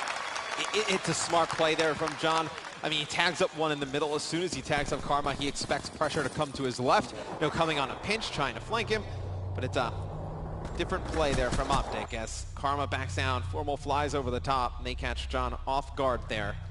Optic goes up 4-3. Getting a shot of Slasher here. He needs to carry this team. He had a rough game 1. Kind of him and John show right now in Search and Destroy. Will he be able to power them through this? But it looks like they're thinking about an A push yet again. There's one going underneath. That looks like it's Apathy. If he gets through, let's switch to his POV. He may be coming from behind, but he goes the whole way around. This flank could be so deadly. I'm going to go right back at you. Oh, God, he might sneak through perfectly. He's got 1 to his left, 1 in front. Teammates able to find 1. Now he's behind Scump. He's got it. Only 2 left now for Optic Gaming. The round's coming up huge for Apathy, and they shut down Optic. What does that remind you of, that exact play? It's all tied up in Game 2 for Optic Gaming and Envy at 4 apiece, but we have a Game 5 going on between Luminosity and Allegiance. Jack, catch us up. So far, Luminosity, they continue to clutch the rounds. They get the number advantage in. You can see 3 of their 4 players positive, and they've made the most of the advantages they've given themselves. Now a 1v1, though. Remy and Spacely, the last ones alive. Luminosity, if they win this round, they'll be 1 round away from moving on in the winner's bracket.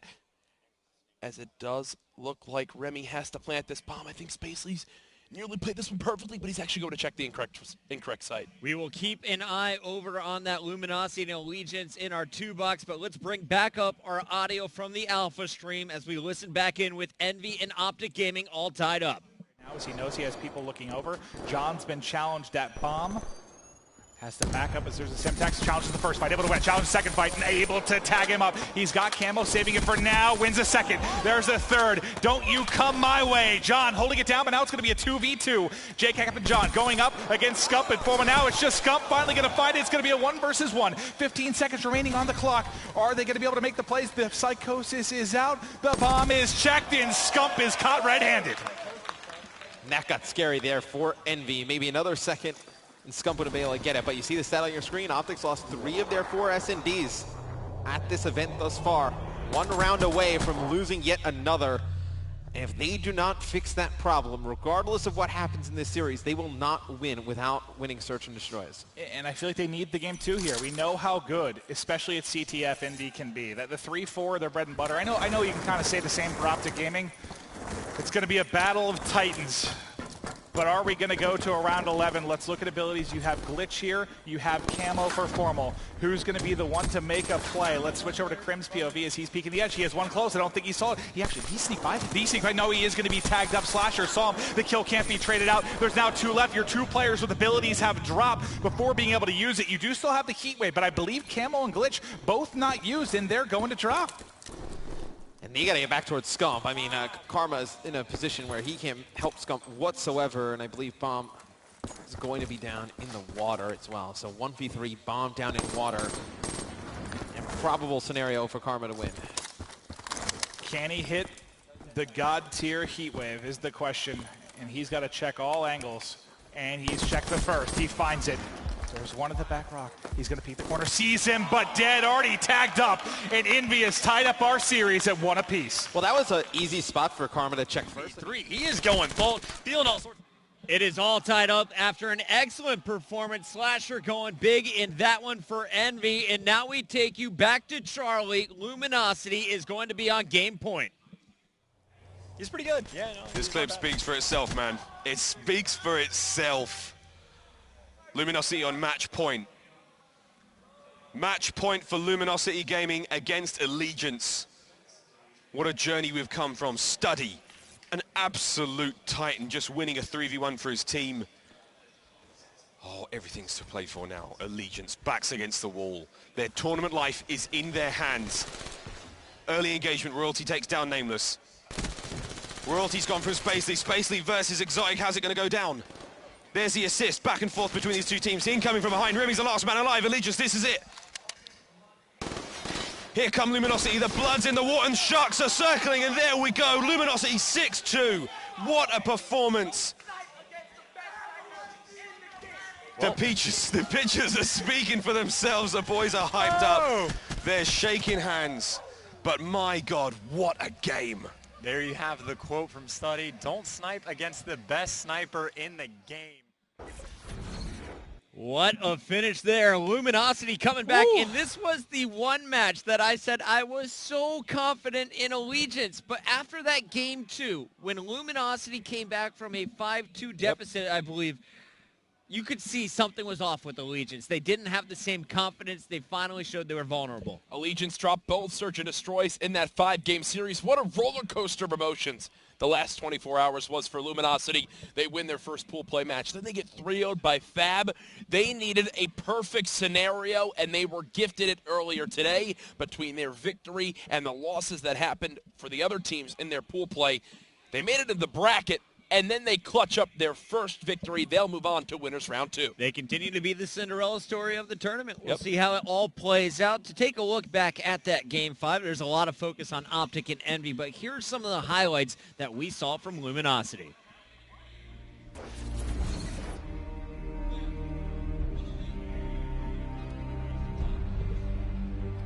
Jack, it kind of got started with a 1-1 game from there. It was Luminosity building up a nice lead. The sniper rifles came out on both sides, but it's Study. He was just much more effective. He starts the game 5-1, hitting 3 straight shots. And now, if I'm not mistaken, at the end of this game, you hear Study get up and say, "Do not try to snipe against me." He knows how good he is with the weapon. He brought it out for the majority of the rounds, even with these crafty shots on offense. He's just getting his team so much information, they can immediately act off of it. He sees Mochilla just for a brief second. At this time, Luminosity, they've already began to take control of this game. It was Allegiance fighting from the back foot. A great camo play by Study to even the numbers back out. Absolutely. I mean, Study is back to the form we saw him in Anaheim. When he put the team on his back and Luminosity went deep in that event, it was Study who got heated up. He's doing it here at Call of Duty XP. How far will they go here in the 2016 Call of Duty Championship presented by PlayStation? If they keep playing like they did today, do not expect Luminosity to go down quick in this winner's bracket. There is action happening all over the venue, but first, we've got to update you on our bracket situation. Splice, Fab Games, FaZe Clan, Rise Nation, Luminosity, and Team Elevate have all moved on to winner's bracket round 2. And Rise Nation will face off against Luminosity a little bit later tomorrow. We're looking forward to that European battle of Splice versus Fab Games. But the match we got to catch you up on is happening at the bottom of your bracket. Still in round number 1, it's Complexity versus Cloud9. 2 world champions, Parasite from Complexity, Eggs from Cloud9, duking it out, and they're currently in Hardpoint. Let's head over to their stream as we take a look. It's Cloud9 up by just 6 points in game number 1. Let's take it full screen.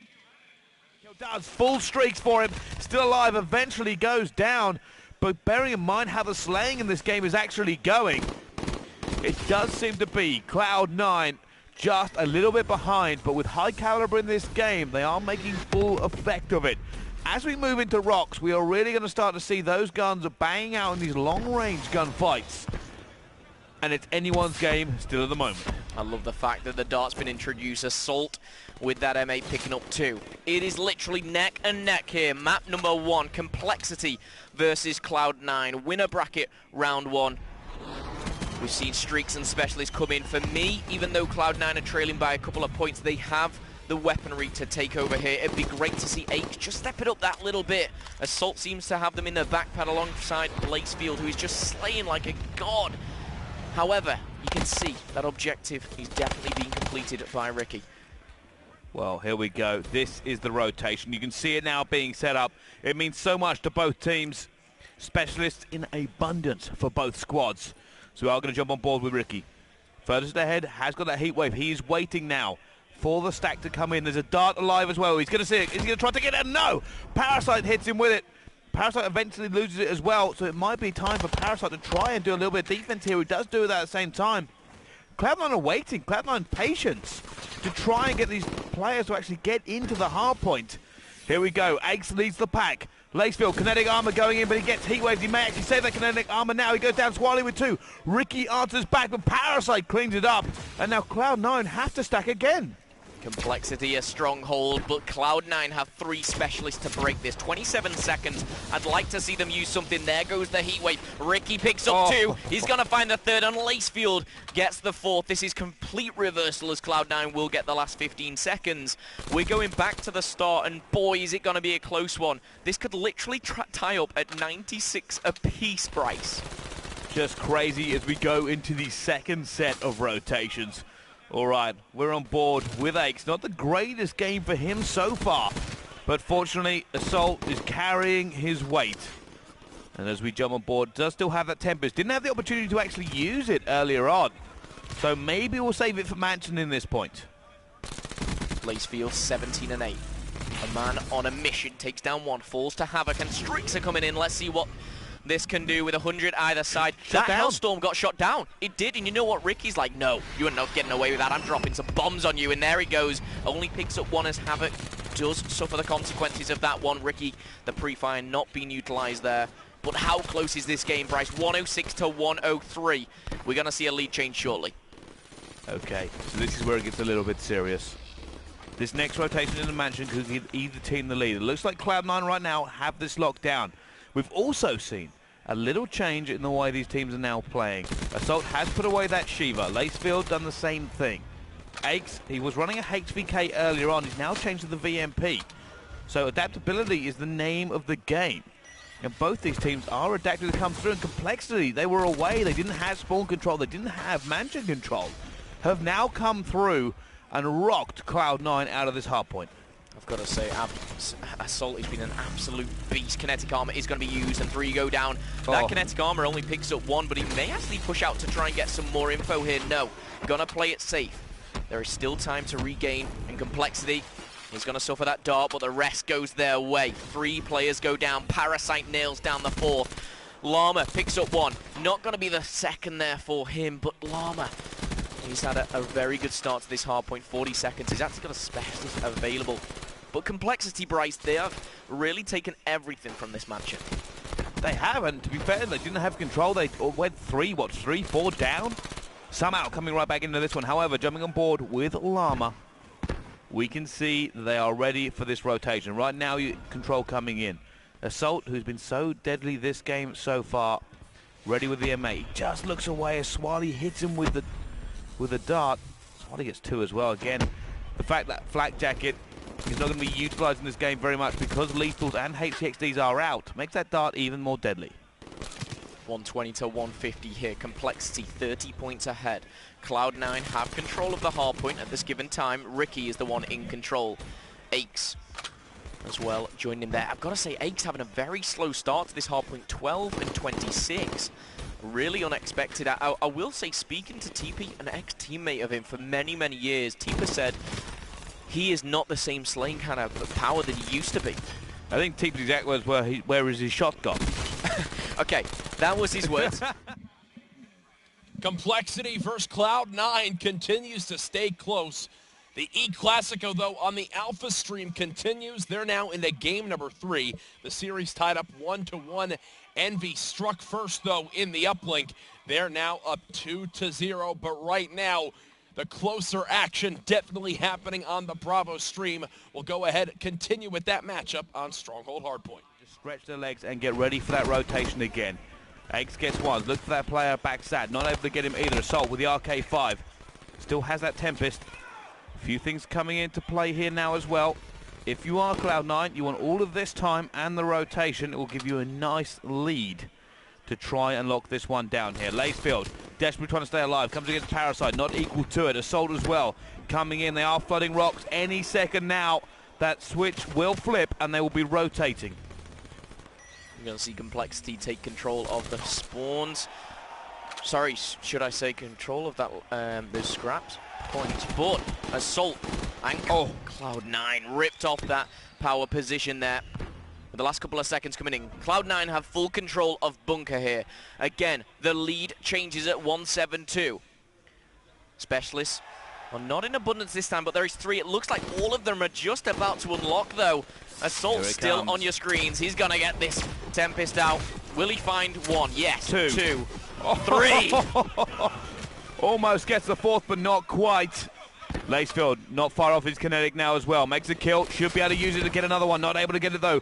Ricky coming in. His heat wave is not ready either. Here comes Complexity. They're about to just lay the hammer down. Gets one. Lays the punch straight into his face, but Aches is there. Aches gets 2 as well. And he has sped out later in this game here. Cloud9. It's going to try and do something. That active camo coming in the front door. Complexity just not able to make this work. And the problem that's now going to happen for them, Phil, is look at the specialists. Yeah, the specialists are coming in, and Ricky's got 2 minutes and 20 nearly on the hard point. Crazy objective there as he picks up a kill. As I say, that Parasite answers back. And Complexity, they do have control of middle, but these specialists can break through. I don't think they're going to be used, but as soon as we rotate to that mansion, Cloud9 will have them available. Complexity are nowhere near their specialists. They burn them all on that Bunker Hill. This is looking very, very bad for Complexity fans. Cloud9 are ready and willing to do this. However, Havoc just sits there and go, that was a terrible heat wave. All he did is melt a little bit of snow. And you know what? He melted him shortly after. Parasite is gaining a few points here. In fact, Complexity are taking quite a large chunk from this middle. Finally, Assault with another 2 kills. He's just hit 40. This guy is an absolute beast when it comes to slaying. Swally on your screens, he's finding information, not finding the kills. Assist picked up. Will he find him? No, just a few more bullets to tag him up. With 10 seconds, though, he doesn't want to give them points up. He wants to collect them. Still trailing by 30. Looking for this one as well. Now, I've got to keep an eye on Lacefield. Kinetic armor could be the tipping point here. Does get EMP'd. Waiting to stay alive and try and use it. Not going to be able to do it as well. We will come back onto him as well. Cloud9 cleaning house. Assault now waiting, and Complexity. This will be no fancy push. They have to go in. They have to contest. They just do not have the luxury of waiting for the perfect pinch. Lacefield picks up 2. Assault knows it's coming. He picks up 1. The trade comes in. That's great. Aches stays on the bar. He contests. He's waiting for his teammate. He knows he's playing it smart. Ricky and Aches pick up 1. And there you have it. It is going to be Cloud9 taking the hard point. We take it now back over to Alpha, where we have Optic versus Envy. Envy leads by 1. Will they be able to put in another drone? It looks like Apathy is setting up for the toss. Was that Crimsix coming across the mid-run that ends up dropping? And that's going to be another dunk there for Envy. Envy now up 5-2. The boys in blue getting it done here in the second side. And so far what's funny is, I mean, predominantly most of our points have come from what many would come the less preferred side.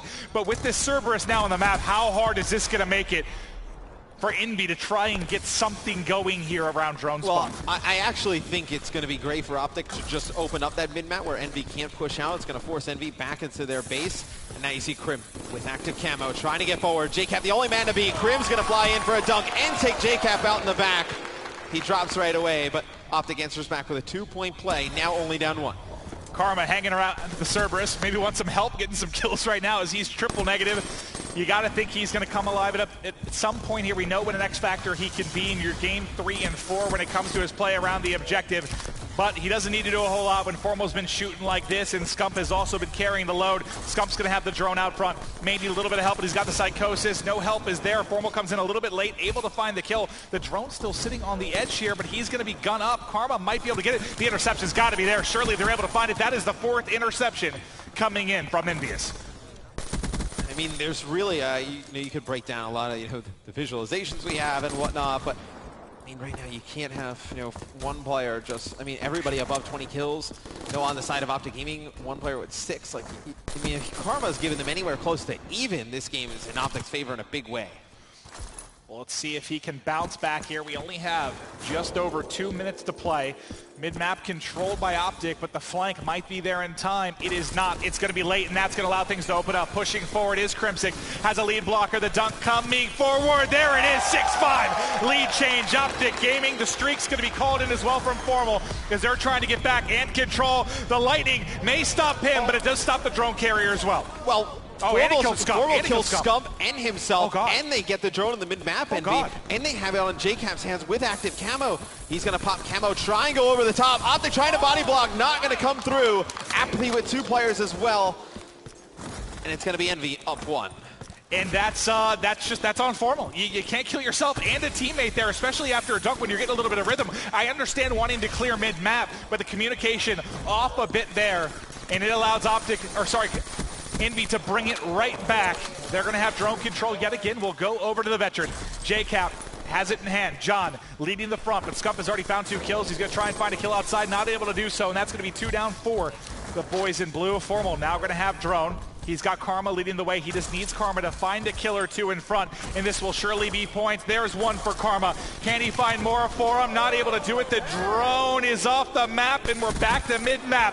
Under 60 seconds to go.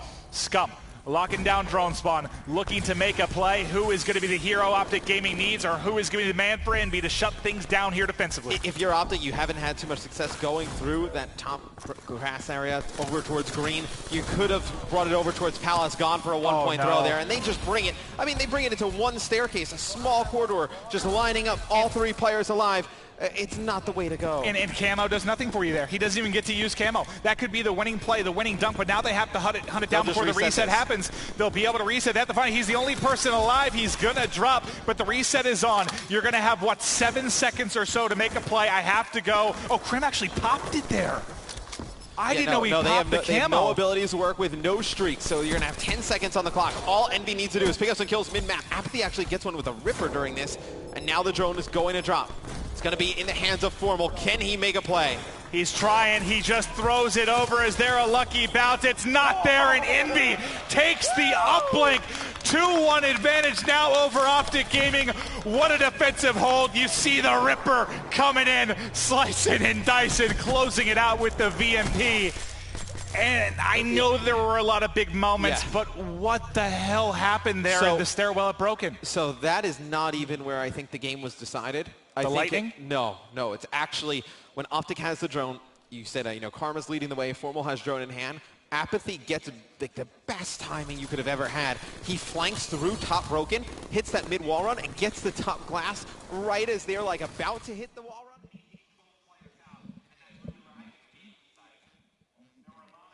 Welcome back to the XP Zone. Puckett and Courage here at the desk, and we are joined by our expert analysts. Before we get to them, I want to hear from you, Courage. Are you surprised to see Envy leading after Game 3? If they didn't do this in the MLG Orlando, I was going to say Anaheim, Orlando Open Grand Finals, then I would be surprised. I'd say, wow, Envy now up 2-1. They're looking great. But they've taken a series off Optic Gaming before. This is what Envy expect to do when facing Optic Gaming, and they're making it happen right there. That's another example where typically other teams would fail in those final moments.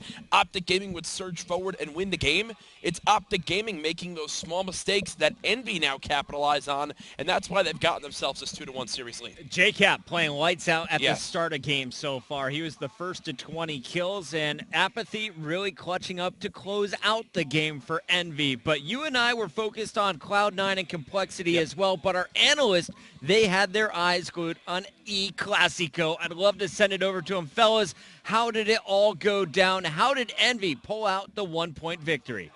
Well, that's a great question, Puckett, and hopefully we have the answers to that. Now, I want to start that map on the first side because I thought Optic Gaming played the first side to near perfection. I mean, look, when you're defending the portal on the broken side of the map and you go to the half at a tied game, that's a great situation to be in. And then going into the second half, how come they weren't able to capitalize like Team Envious were able to? I mean, I've been sort of seeing it all tournament. I think we've sort of discussed it up here. Really what we've been seeing is drone carriers are like going first, and you don't want to do that. Really what you want to do is you want to get control of the enemy base, especially with how good people are now at intercepting the drone. You want to get control of that enemy base, at least a little bit past mid-map, and then your last or third guy pushing up with you guys, that's when you want to sort of grab that drone. Really what we've been seeing a ton here is, you know, a kill will happen mid-map, and the drone will just be picked up, and really, as soon as that happens, a gun is taken away from you, you know? So a 4v3 situation now turns into a 3v3 as soon as that drone's picked up. Yeah, the biggest thing that I saw was Damon Barlow, Karma. He was like 6 and 18 or 6 and 19 at one point in the game, and I was just praising how consistent every member on Optic Gaming is. But when you have a player going triple negative, especially on a map like Breach Uplink, it's very fast-paced. Only one wave of kills could get you a point, maybe even a dunk. Karma's got to step it up. It was a really good game. I really want to say Envy did a great job on that second side. They were on the unfavored side, and they still were able to pull out the win versus a great team in Optic. And I mean, if you've watched Optic's practice at all before this event and before other events, you know Damon or Karma has a lot of pressure on him to play that objective role. And sometimes I think he gets too caught up where he has to try to do too much. And you've seen it. They've argued about it too, where he's just like, listen, can somebody please help me? And I think in a game like Uplink, sometimes he just finds himself with the drone a little bit too much. And that can sort of lead to that sort of 6 and 18 stat line that you're seeing. And Joe, as these maps are going on, you're seeing Envy is getting better and better. They clutched up the last Search and Destroy, 6 and 5. This map, they clutched up by 1 point. Envy's looking really good. If I'm Optic right now, I'm feeling nervous. If you go down to the losers bracket in first round of Call of Duty Champs, you have so much pressure. If you want to win the tournament, let alone just get back to the grand finals, you have to play a lot of Call of Duty. Well, that's a very good point you bring up. And guys, we got some highlights from you from that map while we continue the conversation. And I really like the points you were bringing up, calling out Karma for his poor performance, because we did the same to Slasher on that very first map. And look, it goes both ways, right? You can't have one player dropping a dud of a game like that. Even though Formal is having one hell of a series, it's tough to account for kind of two players in that regard, right? So here we have the first side of that Breach Uplink game. Even though Team Envy strike first, I still feel like Optic Gaming played this one to near perfection on that side. Yeah, absolutely. This is what you want. You want to control that mid-map. Listen, there's only a minute 30 left in this side when it's 2-2. And then we flip sides and Envy scores first. And you can just see the more this goes on, throughout the year, the better these teams are at figuring out these less preferred sides. You can see Envy just controlling mid-map as much as possible and sort of slowing down Optic as much as they can. And I just want to say a big hats off to Jordan Kaplan, a.k.a. J-Cap. He's showing up. He brought his try-hard pants. He's playing spectacular this series, Revenue. Right, J-Cap is always a player that shows up for these big games, and finally we see a respawn game mode where everybody from Team Envious is now pitching in. And look, because Optic Gaming are now no longer winning their search and destroys like they used to in the past throughout this title, they're in a very tough position for the rest of the series because Team Envious, they're one of the best CTF teams out there. If not the best. I think you sort of put Optic and Envy as the best two CTF teams in the world. So this should be another super close game. I mean, every time you talk about CTF, you talk about JCap, and JCap's already having such a great series. I expect him to do even better in this game 4. You stole the words out of my mouth, Merc. Jordan Kaplan is probably going to go 30 and 10 on this map with like 3 flag caps and get 2 clutch returns. He ate his Wheaties, he had his bananas, he had his water, he's hydrated, Cap's ready to go, and I'm ready to look forward to this map. We all know what happened last time Doug made a bold prediction like that. We'll see if it pans out this time around, but guys, Optic Gaming versus Team Envious is going to continue. We're going to toss it back over to XP Zone hosts, Puckett and Jack. What's up next for us? Well, guys, we're going to see a whole lot of awesome action between Complexity and Cloud9. Now, this is going to be Search and Destroy next, but before we get to that, Search, we have to catch you up on what you might have missed in the hardpoint. So many highlights in the game, number one, and at the end of the day, it was Cloud9 walking away with the victory. Yeah, Cloud9 and Complexity went back and forth through the entire game. If you're new to watching competitive Call of Duty, the reason why so many people are excited for this match is because these two teams almost shuffled rosters to a certain extent prior to qualifying for this event. Havoc was on Cloud9. You wound up having Aches switch back over from Complexity. There was all sorts of shakeups either way, and now they found themselves on their respective teams, and they battled for every second they could get in this hard point. Aches was really struggling off the break, but the man who made sure to carry him to as much of a lead as possible was Assault. Aches sought out Assault after his poor performances back at the MLG Orlando Open. He got him on his team, and now they've looked incredible since they added that strong AR to the roster. Assault's doing work, but when it comes to Search and Destroy, I'm looking at a different name. Havoc has dropped double digits in every S&D I've been able to catch. I want to see how is he playing. We're going to head over to Game 2. They are live right now. Cloud9 leads 2-1, but that doesn't mean that Complexity won't be answering back in this round. Havoc answers back, and now Aches in a 1v2. Aches trying to stay alive now. Here we go. Aches in a 1 versus 2. Sees one as well. Turns and burns. Paddy P! Not quite able to do it. And Havoc is just going to be able to lock this one down. And that's also going to get him full streaks. Havoc goes berserk. Patrick Price almost turns that around, though. He nearly did it. My goodness, but who is the man? It is Havoc. He's on a 6-kill streak. He's 7-1, and he's just got the defuse. We need to see what streaks and specialists he has. His shots were wavy. He took 3 bullets from Aches, 1 more, and he would have been swimming with the fishies there. Reflexes from Aches as well there. Simply superb, but it is now 2-2. It's all evened up, and we can only really watch this man right now. He has brought this game back from the brink. Let's see what he can do. Havoc looks like they're going to hit this A push. And I wonder if they're going to try and... Oh, no, he's actually going to be watching the flank. He's not hitting it at all. A slow-paced round here from Complexity.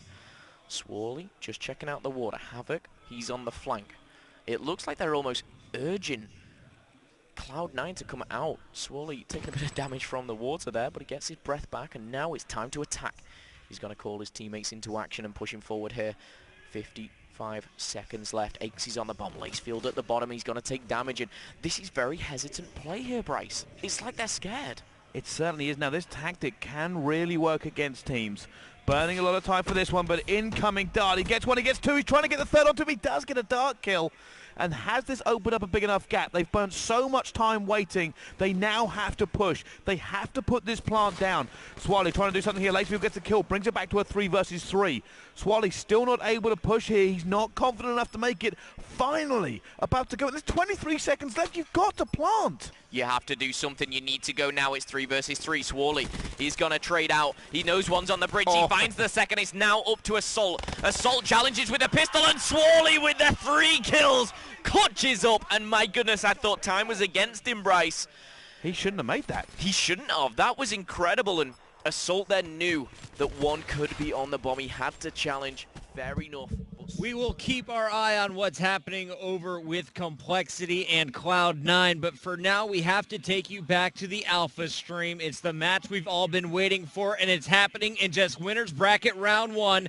Optic Gaming facing elimination in this match. Envy, though, looking to control it, and it looks like John is going to be pushing in for the first objective play.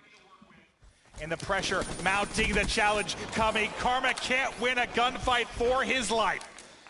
Now John still inside bar, and they finally get him out of there, but still did a ton of damage, forced Optic to pull all the way back. And now you see the pace of the game slowed down. Optic Gaming, their backs against the wall in the series. Envy up 2-1. They're winning the S&D in the uplink. And what's going on? I'm going to switch to him as soon as he spawns, but we saw Karma struggle in the uplink, and I hate to keep pointing it out, but he's now started out 0-5. It feels like it's like a 3.5 versus 4 right now. They just don't have the real karma here, and he is such an X factor, such a clutch player in CTF. Is it a confidence thing? Does he need to get a couple kills going? Let's see what's going on. I mean, it's just kind of getting him in positions to succeed, right? I mean, he pushes up here into this spot when he has 2 teammates alive. It's like now, like, what is the best he does? I mean, he picks up 1 kill. There he is. Maybe that is the best he does. He has 1 more to beat, not able to take out John. Not going to get a touch of the flag, and Apathy behind enemy lines. He's going to be able to pick up 1. Apathy just trying to stay alive. We talk about how karma is the X factor for Optic. Here is your X factor for Envy. And somehow the route's just working out perfectly. He's found every gap in the defense. He's shaking them back and forth. He comes up behind. Oh, God, he just gets destroyed by Scump. He wins that. He might be able to get out the mid window. You got to wonder if that's going to get in the head of Apathy just a bit. Yeah, I mean, Apathy, a player who plays off of, confidence and hype, and right there, all your confidence has to go flying out the window. It's Formal trying to put some pressure. He drops at the hands of Slasher. So Slasher, getting off to a better start here than it was in the uplink. I mean, at least he's even now, and Krim's going to use camo on the defensive end. Camo, baby. Very interesting use there of camo by Krim. I kind of like it, just to make sure nothing sneaks out. It's a little unorthodox, but it ends up working out, and he's going to gun a second here as he's 7-5. Krim, John, we talked about both these players, and both putting on a show here early on, but who's going to be the first to make a strike here with the objective? As JCap coming out over the top, able to make the play. John still sitting on this Psychosis, just playing a little bit defensively. Let's switch forward. Apathy was kind of pushing up a bit. JCap looking to take control of mid-map. This has been I don't want to say a slow game, but a methodical game as the wood gets splintered there and Karma drops. That's the kind of game Karma's having, right? Just getting the wall bang there through fences. Yeah, I mean, sometimes you just cannot get anything going, but I do think if we go into the second half tied, looks pretty good for Optic Gaming. I mean, they attack over towards that barn area of the map. We've talked, it's a little bit more advantageous than attacking over towards Grandma. You think they'd at least be able to get 1 flag in. Well, the pressure now starting to mount. 60 seconds left. The smokes are out, and Optic Gaming collapsing. Karma has found 1. Can he find more? He just saw 1 inside of Grands. He's looking to help as they push out towards Globe. 1 in the back. He wins that. A second behind Globe as well. Not able to find it. It's just going to be Scump here. He has Psychosis, but he's all by himself, and he cannot win the gunfight. So with 38 or so seconds, that's likely it unless you get a perfect clean break here from Envy. We'll see. Envy is putting some good pressure down over by Trax. Apathy trying to get up at that top barn, but putting down some shots on the player with Kinetic. And John's going to pop Psychosis here, so that tells me that Envy is investing a lot of real estate in here, trying to go for this score, and Formal with some nice base defense. Karma's going to just fly at John. Now John, though, the only one alive for Envy, with a chance to make something happen. He falls, and we should be going in the second half tied at 0-0. It's gonna be 0-0 here as we go into the second half. We have good side now. Yeah, I have a side. Alright, so they use camo and use camo bots? Yeah. No, he has a Tempest. Dude, I fucking While we're sitting on halftime with Optic and Envy, we take you to the 2 box. Here is a look at Complexity and Cloud9. Quick update for you. It's going to be Havoc on top of the leaderboard. Guess how many kills? Yeah, it's double digits. 12-3. The man is on a mission to even up this game. To his dart, like this is Complexity running away with it now. Complexity, they of course lost out on the hard point. Now trying to answer back in this search and destroy assault. He was left in a really tough position there. A 1v4 stuck on that middle tree there. Eggs, Ricky, assault, and Lacefield. Can they claw it back? A 5-3 deficit. We are about to find out. Complexity on the attack once again. Let's see how they go to war, and we're on board with Parasite. He's driving that HCXD. What can he do with it? Well, he's going to drive straight past 1. He's going to connect with another, but that all he gets really from that is intel. And it's not even good intel. It's no. like, oh, there's someone inside. Great, thanks for that, mate. I could have predicted that, but he did what he could, and Flak Jacket just showing how important it is in these games. Specialist, what are we rocking? Swally, he has Heat Wave. Oh, hello, you want to stay away from that grenade. Havoc as well. He has kinetic armor and a HCXD. Massive. Really, really huge. He's going to be ready on the flank. The bomb is going down. That's coming from Swally. Assault is inside. And for me, that Cloud9 are giving too much control to Complexity. They've also got to come through Specialist. This is over. Complexity should never lose this round now. It should never happen. That bomb should go down. They should be able to lock this out with Specialists alone. He has Heat Wave, not going to be used. Llama and Havoc take down 2. Aches and Assault full. Complexity can end it right now. It's all up to Ricky. It's not going to happen. Complexity taken down. And there you see, Havoc is going to top the leaderboard. Complexity takes it 6-3. It is going to a Game 3 with a tie score. Havoc finishing 14-3 with 2 defuses. Over with Optic and Envy, though. Crim6 has been moving this flag. He is taking fire, but now it looks like he's got enough cover to bring this one home. On the other side, it looks like Apathy has the flag out for Envy as well. All the way in the back of his base with his flank. Karma just going to guard over him. But now, see, you have the dart on Karma. If you played Formal a little bit further back and he got those streaks, they'd be quite nice to have right now. It's true. But let's see what they can do. Going up over the top, trying to maybe find some kills in the back and open things up. You see, I've got highlighted. You should be able to find him. Oh, no. Oh, no. Guess what? He's right behind you.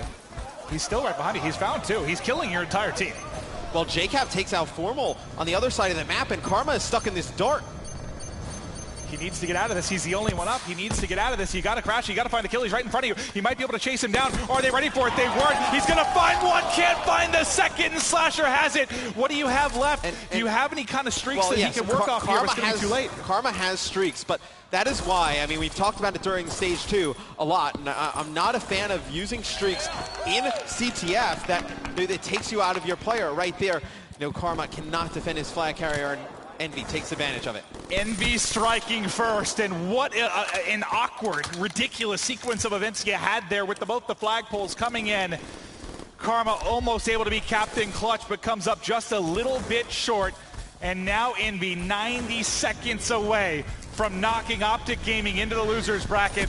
Are they going to be able to do it? Some streaks coming out now from Karma. There's a defensive stack here coming in from Envy. Are they going to be able to close it out? Karma calling in everything. They're trying to make the plays, trying to find the kills. It's Apathy going vertical. They haven't shut him down yet. He's killing everything, and Envy still holding on defense. Apathy with some fantastic movement, dodges the lightning, and then takes out both Optic Gaming players in his base. And if Envy wins it, that may be the play that did it. We're watching Apathy now, but you know, I feel like we've got to focus on John as he is plus 10, 23 and 13. He has been the man to go, but he is now the lone man, and the flag is out. I'm going to keep him highlighted for a second to see if John can make a play in the back. He's going to try and make a play on the flag. Crim6 has it. They're pushing forward. They let him go through. They let him grab it. Is he going to be able to make the play? The flag for Optic coming down tracks. The kills are coming in. He's got help. He's got out. They need to find the kills. This is what Crim's looking at. Everyone is dropped. It's Crim all by himself. He's all by himself. He needs some help. He's trying to stay alive, but with 23 seconds left, they've got to hunt down the flag carrier. What a clutch play coming in from John. And they burned through all those streaks before, so Karma has nothing left. They have to go on the hunt for the flag. Well, here's the hunt. The Piranhas looking for their prey. It's Scump and crew getting forward. They're able to find one, but everybody cut down, and this is all you've got. Your flag carrier, Crim. It is done. Envious has taken it 3-1. This is the biggest shocker yet, and we just caught the tail end of it here on the XP Zone. Courage, your mouth dropped. Envious, they do it again. They take a best of 5 off of Optic Gaming. Brilliant stuff from them. So many moments in that side 2 of CTF, and I just quickly glanced over, and there was a camera on Crim6. He looked like he was about to self-destruct. The Crimbot ready to implode. We're going to find out That's a robot pun. what our analysts thought about that matchup, though, guys. You got to break it down for us. How did Envy get the job done? Wow, what a series we just saw between Optic Gaming and Team Envious. I know towards the final seconds of that CTF, I was jumping up and down like a little schoolgirl. A lot of action going down all over the map. John has a big game, but it was really JCap making the clutch plays happen for Team Envious. Guys, what was your biggest moment from that game to take away from the CTF? I mean, it's got to be JCap and what he does. I mean, for those who didn't see the play because they weren't on him, but Both flags are taken. It's a stalemate. Karma's in the dart. He picks up 2 kills in the dart. JCap has to win a 1-on-2 to get the flag return, while Scump returns Envy's flag. He's able to It's actually right here on your screen. It's about to happen. Yeah, this is what I'm talking about. And this was such a huge play, and it gave Envy the 1-0 lead. Wow. I don't even know where to begin with this one. I mean, we could talk about JCap, we could talk about his plays, we could talk about Karma and the dart and the score streaks, how back and forth it was. Every single map, besides for the hard point in the series, was extremely close. And I know a lot of you guys might be thinking, well, Apathy got turned on in that one play when he was in Barn. Apathy made some really clutch plays at the end. I mean, he led the overextension with that camo play. He led the overextension with the camo play. John at the end as well stayed alive in their base when there's 3 down for NVS. There's only 1 player back up for NVS. It was John. Formo was watching John's positioning for like 5 seconds, and then he had to turn to watch the overextend because Envy was going to come from there. John had perfect timing, got the flag out, got some help from his teammates, and they were able to pull it out, and that's how they ended up winning. And that's why we consider these two probably the best 2 teams in the world right now. They just look so good. The game's so close because these guys don't make mistakes, and they just clutch up. They're so clutch in these tense situations. What a game by Envy. You can't really say one team is playing really bad or one team is just playing that much better. I really do expect both of these teams to be back in the grand finals. I would be very disappointed if Optic gets out of this tournament early. Well, I mean, now we could start to look ahead in the bracket, right? Team Envious are going to be matching up against FaZe in the winner's bracket, whereas Optic Gaming, they dropped down in the first round of the winner's bracket. Mark, you've been in this exact scenario before, and I know we've talked about it a little bit earlier in the show. Like, what do they have to do from here on out? Like, what's the mindset have to be like? Do you take it map by map? I mean, talk from your prior experience and just kind of relate to the viewers what it's like making such a loser bracket run like that. I'm going to tell you what. Nothing I've done is going to come close to what they have to do. The pressure, there's so much pressure on them. I think that's why so many people are so shocked. They came into this tournament the favorites. They did it last year. To me, this is the only team with pressure on their shoulders because they have so much attention around them, and then they get first rounded. To sort of make a deep losers bracket run, to get to that final again, yeah, you do have to take it map by map. But you have to move on. And I feel like it's going to be so difficult for these guys to do that because they're just going to be like, oh, man, this again. Because not only is a loser's bracket round tiring, but you have to face so many good teams. Plus, I can only imagine how frustrating it is every time you're looking at your Twitter mentions, like you're reminded of what happened. I mean, it's got to be tough to get over a loss like that. Forget about the social media. Nobody on Optic's going to be looking at their social media anytime soon, Revin. And I tell you what, right after Optic lost that match, we saw a screen. Crim6 was just hands on his sides, looking down at the ground. He knew what he was about to do. Optic Gaming is a huge hole now. If they don't end up winning this tournament, I don't know where their roster is going to go from here, Joe.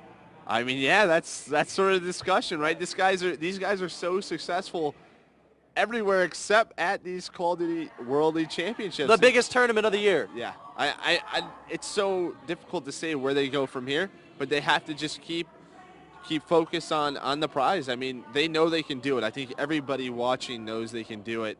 It's just up to them. It's just going to be very long and very tiring. I mean, like you look at like a long losers bracket like Envy had at Orlando. They had to beat Optic, and they could only do it one time. It's going to be very hard in that losers bracket to beat anybody twice in a grand final. Yeah, also keep in mind, guys, this is the second time Optic Gaming have lost during this tournament. Once to complexity in group play, and now they find themselves in the losers bracket of the biggest tournament of the year. But congratulations to Team NBS. They advanced the FaZe off against FaZe tomorrow in winners bracket round 2. That'll do it for us here on the Analysis Couchers. We're going to send it back over to the host of the XP desk, Jack and Puckett. Yeah, that's going to do it for them for now, but we're coming back to them after we finish Complexity and Cloud9. To stay on this topic, though, Envy is moving on into the winners bracket round 2. They will be playing FaZe. The bigger story for me is what is going to happen with Optic Gaming. Let's take a look at the bracket. You can see Optic will now fall down to play off against Team Infused in losers round 1. Now, the scariest part for me is this is kind of the repeat of last year for Karma. After losing in round 1, he fell to the losers bracket and was upset by Automatic Reload, a team that no one expected to even be in the bracket. They have to be mentally strong tomorrow. They have to be focused and be prepared to go up against Marky B and Team Infused. Optic Gaming have a very, very long road ahead. It looks grim right now, but if there's any team that can do it, it is the green wall. I'm excited about that FaZe Clan Envy match, though. FaZe Clan have looked untouchable today. Envy, they just took down Optic Gaming. I honestly do not know how to call that one. Absolutely. And Envious, you know, there was a guy who was kind of the secret superstar on this squad, and that is John. He's the quietest guy on the team. He never seems to be making a whole lot of noise when we go to the cameras, but he speaks volumes with his gameplay, and he's been doing it since Black Ops 2. I remember watching him playing alongside Moho and Sharp back on Fear in Black Ops 2, where he finished 5th place. Back then, he looked like a kindergartner. Today, he is a man. But John was honestly the hero of this one. Apathy had some big plays, but Twiz said it right. He was on my timeline on Twitter saying this man deserves it. He is playing his heart out this tournament. There are other matches, though, still going on. Players playing their heart out late here on our day 2 of the Call of Duty World League Championship. This one, the final winner bracket matchup of the evening. It's Complexity and Cloud9 in game number 3. That out now for a 15 and resets it. All right, well, kind of curious to see how this one goes down and whether or not he can go for it. Havoc looking for this one as well. Okay, well, Havoc uses kinetic armor. He's going to fall as well as Aches and Lacefield pick up a couple. Lacefield with the drone in hand. Kinetic armor is available for Lacefield, and he can really now put the foot on the gas. He has his teammates. You can see they're cutting through the middle. Let's see what Havoc can do. It's a low wall run. It's a slow wall run. He's going to pop up. He's going to find 2, but he's not going to find the kill. Ricky with the drone. 2 of his team fall. He's forced to back down. This is tough. This is tough to watch. Such a low score in half here, Bryce. It really is now. Can we see? Up he goes, trying to do the work. Not quite able to either. And it isn't going to go in. It's still 1-0, Phil. We've had 4 minutes of gameplay on this game, and we've had 1 point been scored. Llama trying to do some more work, not quite able to do it there either. Parasite is going to try and gain map control here by shutting down Aches, which he does with the RK5. Teammate Havoc adds to the tally as Lacefield falls. And now with 45 seconds, you see a heat wave has been popped. Ricky is the one to pick up 2. Ricky with the 3rd actually there, and only Llama to survive, but the drone is going absolutely nowhere. Finally, Llama picks it up. He's going to put it out for a reset, and I love that play. He buys his team that extra bit of time. That will be 15 seconds until it is put back on the battlefield, and you know what? I can see this going into the half at 1-0. What a low-scoring game of Breach we've actually come on here. This is like watching a game of football back in England. All score, draw, that kind of thing. But right now, it's being a little bit crazy how neither team can really start to hammer it down, and I think that speaks to just how close in skill level these 2 teams actually are. It's been a nail-biting game so far, and it's going to continue to be so. It turns out we are, in fact, going 1-1 into the second half. Even more nail-biting there as Cloud9 level the score. It's 1-1 in the series. It's 1-1 in the uplink. This couldn't be any closer. We tried Llama there on the final kill cam. Interestingly enough, and I didn't notice this, overclock slipped through the ban and protect, meaning those specialists will be regained even quicker. We're going to switch sides. We're going to hop back right into the action here. Lacefield again, 11. Assault, heavy slaying, but Llama's doing even better, 13 and 9. But it's not all about those kills. It's converting those kills. And Assault, he's going to pop. This is an early Tempest, and this is something you want to take away from this, right? If people are using specialists like this at this point in the game, it's because they're struggling to get any sort of control and push forward. A lot of the time, you want to convert specialists into points. If you're using it just for drone control, it speaks volumes of how the game is actually going. As you see there, Tempest come out, still nothing became of it. Not even points, not even drone control come out from that Tempest. Oh my! Parasite with the long-range throw there right over the top. A perfectly positioned jump. That is what you call a practice free throw. Parasite, you're teaching me new things every day, and that is what comes from a mastermind. Llama's actually got the drone. He's going to try and extend with Psychosis. Wouldn't be surprised. There we go. We're going to see it pop, and he's going to jump in for 2. Can he pick up the kill? Not needed. His teammate takes him down. I'm still in awe of what Parasite just threw. Yeah, that was incredible from him, but it looks like this game is now heating up. 4-1 Complexity are in the lead, trying to get some more kills down onto this game as well. Parasite holding top broken, looking to try and get more drone control, more points on the board. He's now pushing forward, sees one as well, reps him in half with that spray. and Parasite will have drone control once more, but he does not have too much support. Llama finally gets that kill. He's going to go for it again. He goes up for the 1, and 3 members of Cloud9 are ready and waiting for it this time around, and it will be intercepted. You fool us once, that's enough. Exactly, but fool us once. Now they just step up the slaying power. Parasite puts that Tempest away after just picking up 1, and he should be able to convert this a minimum 1, but it's gonna be a 2 if he knows. There we go. Do you know what? His team have control of middle. You can hear the team roaring. It's gonna be Swally who's gonna pick up this drone. Havoc's picked up 2. Only Assault left alive. He's gonna fall. That's another 4 down. They're just cutting them down now, and it looks like Swally should be able to get at least another 2 with this. Bearing in mind he's got a heat wave as well. He could probably make a kill off the back of it if he really wanted to, and he is going to. Just takes down Eggs at the same time. Look at that 2-piece, not quite able to get it. Assault eventually able to make some kills. Ricky will cut him down. They're trying to slow this bleed, and it might be just enough. Parasite coming in, trying to get that one as well. And finally, the team of Cloud9 rebuff complexity. They say, no more. We've had enough punishment. It's time to turn this around. 2 minutes 37. But 7 points behind. Can Cloud9 live the dream? I said Assault would put big numbers up, and he is doing 18 and 5. However, teammates need to be this objective. Leachfield picking up 1, Ace is fine another, and this could be the first of many. They need to convert this. They've gone for a 1-point play, and wisely so here, as Leachfield does finally fall. Assault still having control of this top green. He's going to become under fire. Havoc taking him down, and now the game slows down. Bryce, 2 minutes to go. 6 points behind. This is definitely doable for Cloud9. It is. They just have to get a little bit of control. We've seen it before. That's the Cerberus that just dropped on the map as well. It is indeed. And now Swally will have it. Can they make another play with this one? Careful, doesn't have too many defenders. Goes up, goes high, goes heat wave, and goes down. Heat wave perfectly used there. That's from Ricky to take down Swally. The drone is still on the battlefield. It's in the base of Cloud9. Ricky's going to get that one. There is that Cerberus still in the middle of the map. Don't go there. He's going low. Just hiding away from that Cerberus. Cerberus is gone. Cerberus has been taken off the map. 2 kills coming in. Lacefield and Assault combining. What's Ricky thinking? He's going low. Swally answers back, and Llama comes in. Surely, this should be a 1-point play. Can he go for a 2? Ricky managed to get through. Now a 4-point game. This is infinitely doable for the team of Cloud9.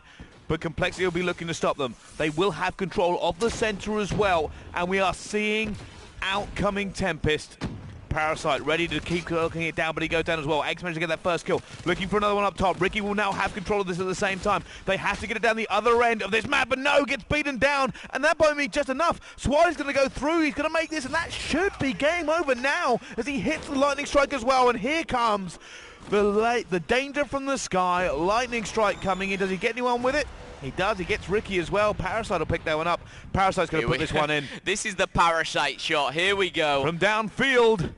Will it go in? It's in. Oh my goodness, time and time again. He's teaching us all, and I will say Swally still has streaks. I say that as he brings them in with 20 seconds left. This is all one-sided. Complexity looking so strong. Assault put up the numbers that he could. You can hear them roar. I've got to say, it was Cloud9 who got outslayed, outplayed, and outclassed here on map number 3. Complexity take the lead 2-1. Ricky has that drone, but it's not going to be enough. Bryce smiles all around there. Havoc is pleased with himself, and that is the mastermind on the end there. Parasite. We saw him throw that 1-point play 3 times. Incredible stuff. Thanks. Hiding in the corner. That's where I would be after that map as well. But you know what? That was a very slow first half from both squads. Neither team really able to kind of lock it down. We saw, you know, a lot of wall hanging going on as well, where players were just kind of trying to slow the game down on purpose by Palace. Didn't really work out. Now, it started to kick off, and Parasite really started it as well. Just kind of just throwing it down. He's like, you know what? If I can't get all the way to hit a 2 or go for the easy ones, what's this hard one that I've mastered? Really good stuff from Parasite, but you can just see in the slaying, you can see outslayed by pretty much 20 kills, I believe. But if you haven't seen it before, now you have. You've seen it 3 times as Parasite actually threw it 4, but it was intercepted once. Parasite with a 1-point play, the 2-point play, and here we go again, that 1-point play. Fantastic stuff. Do you know the danger of that play? Having it reset, have it not go up. No. Oh, tell me. So here's the interesting thing about that one. Not only is it a great one, but it does something more than just the point it scores. Because that's in Parasite's arsenal, it actually... So it's going to be Complexity jumping out to the 2-1 lead. Havoc looking like an all-star in this tournament, topping the leaderboard not only in the Search and Destroy, he does it now here in the Uplink. There is so much emotion in that match. Every time there's a kill, you hear a roar from across the venue. I love it because these guys, they were the big storyline. They kicked off Roster Mania once everyone was trying to qualify through the online qualifier, and it's just great to see them match up first in the winner's bracket. With one map going right now, just one match alive in the venue, we want to send all of you guys over to twitch.tv/Call of Duty Bravo if you want to see the completion of that match. But here on the XP Zone, we can't leave you without getting the final thoughts on the night from our analysts. Guys, we have been live for 10.5 hours here on the XP Zone. What has been the best moment for each of you? Oh, God, that is so tough to choose. What a day we've had, starting with some of our group deciding matches on who's going to make it into bracket play, and now the first round has already been completed. I mean, where do we even begin with this? So I'll start with you, Joe. What's been your most memorable moment of today? It's hard to say anything besides Optic Envy, but I'll leave that to you guys. I got to go with FaZe. I mean, starting off this tournament, 12-0 map count. That's something you don't see very often. And not only that, they absolutely destroyed Infuse in Winners Round 1. They match up versus Envious tomorrow in Winners Round 2. That's going to be a match to watch. I got to say, for me, it was Apathy getting turned on and then the redemption to put his team into the lead, and then JCap just playing absolutely fantastic that entire series long versus Optic. I mean, for me, it's been the resiliency of teams like Luminosity Gaming, like Elevate, who have already performed some reverse sweeps today. It's great to see those guys, the true competitors, still staying in the competition, but I also agree with your sentiment, Joe. FaZe versus Envious is going to be such a sick matchup. I can't wait to get the action started tomorrow. And as the guys on the desk were saying, this is a grudge match that's going on the Bravo stream right now. It's definitely going to be one you don't want to miss. But those are the most memorable moments from us here on the analysis couches. Back over to Puckett and Jack. I got to hear your final thoughts of the day as well. I'm right there with you, gentlemen. So many insane things. We've been live for so long, it's been a blur. We started today with all questions about the groups. It's now at a point where that's all in the past. We know our teams that have moved on to the second round of the winner's bracket. We know who's got to make the loser's bracket run, and that all will kick off tomorrow. That's right. We started the weekend with 32 teams. We are down to the final 16. Who is going to walk away with the biggest prize pool? We'll have to find out. 2 more days still to go here at the 2016 Call of Duty World League Championship presented by PlayStation. But for today, Day 2, it's in the books for Courage, myself, our analyst, and everyone here on the incredibly hardworking production team. Thank you so much for joining us. We will see you tomorrow bright and early, 9:30 PST, right here on twitch.tv/Call of Duty.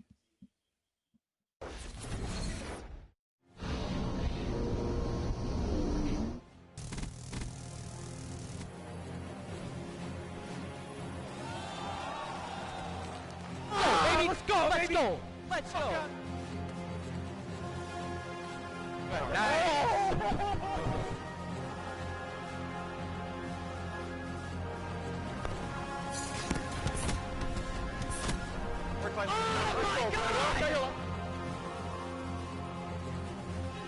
Let's go, please! It's over now, baby. Oh, it's over now.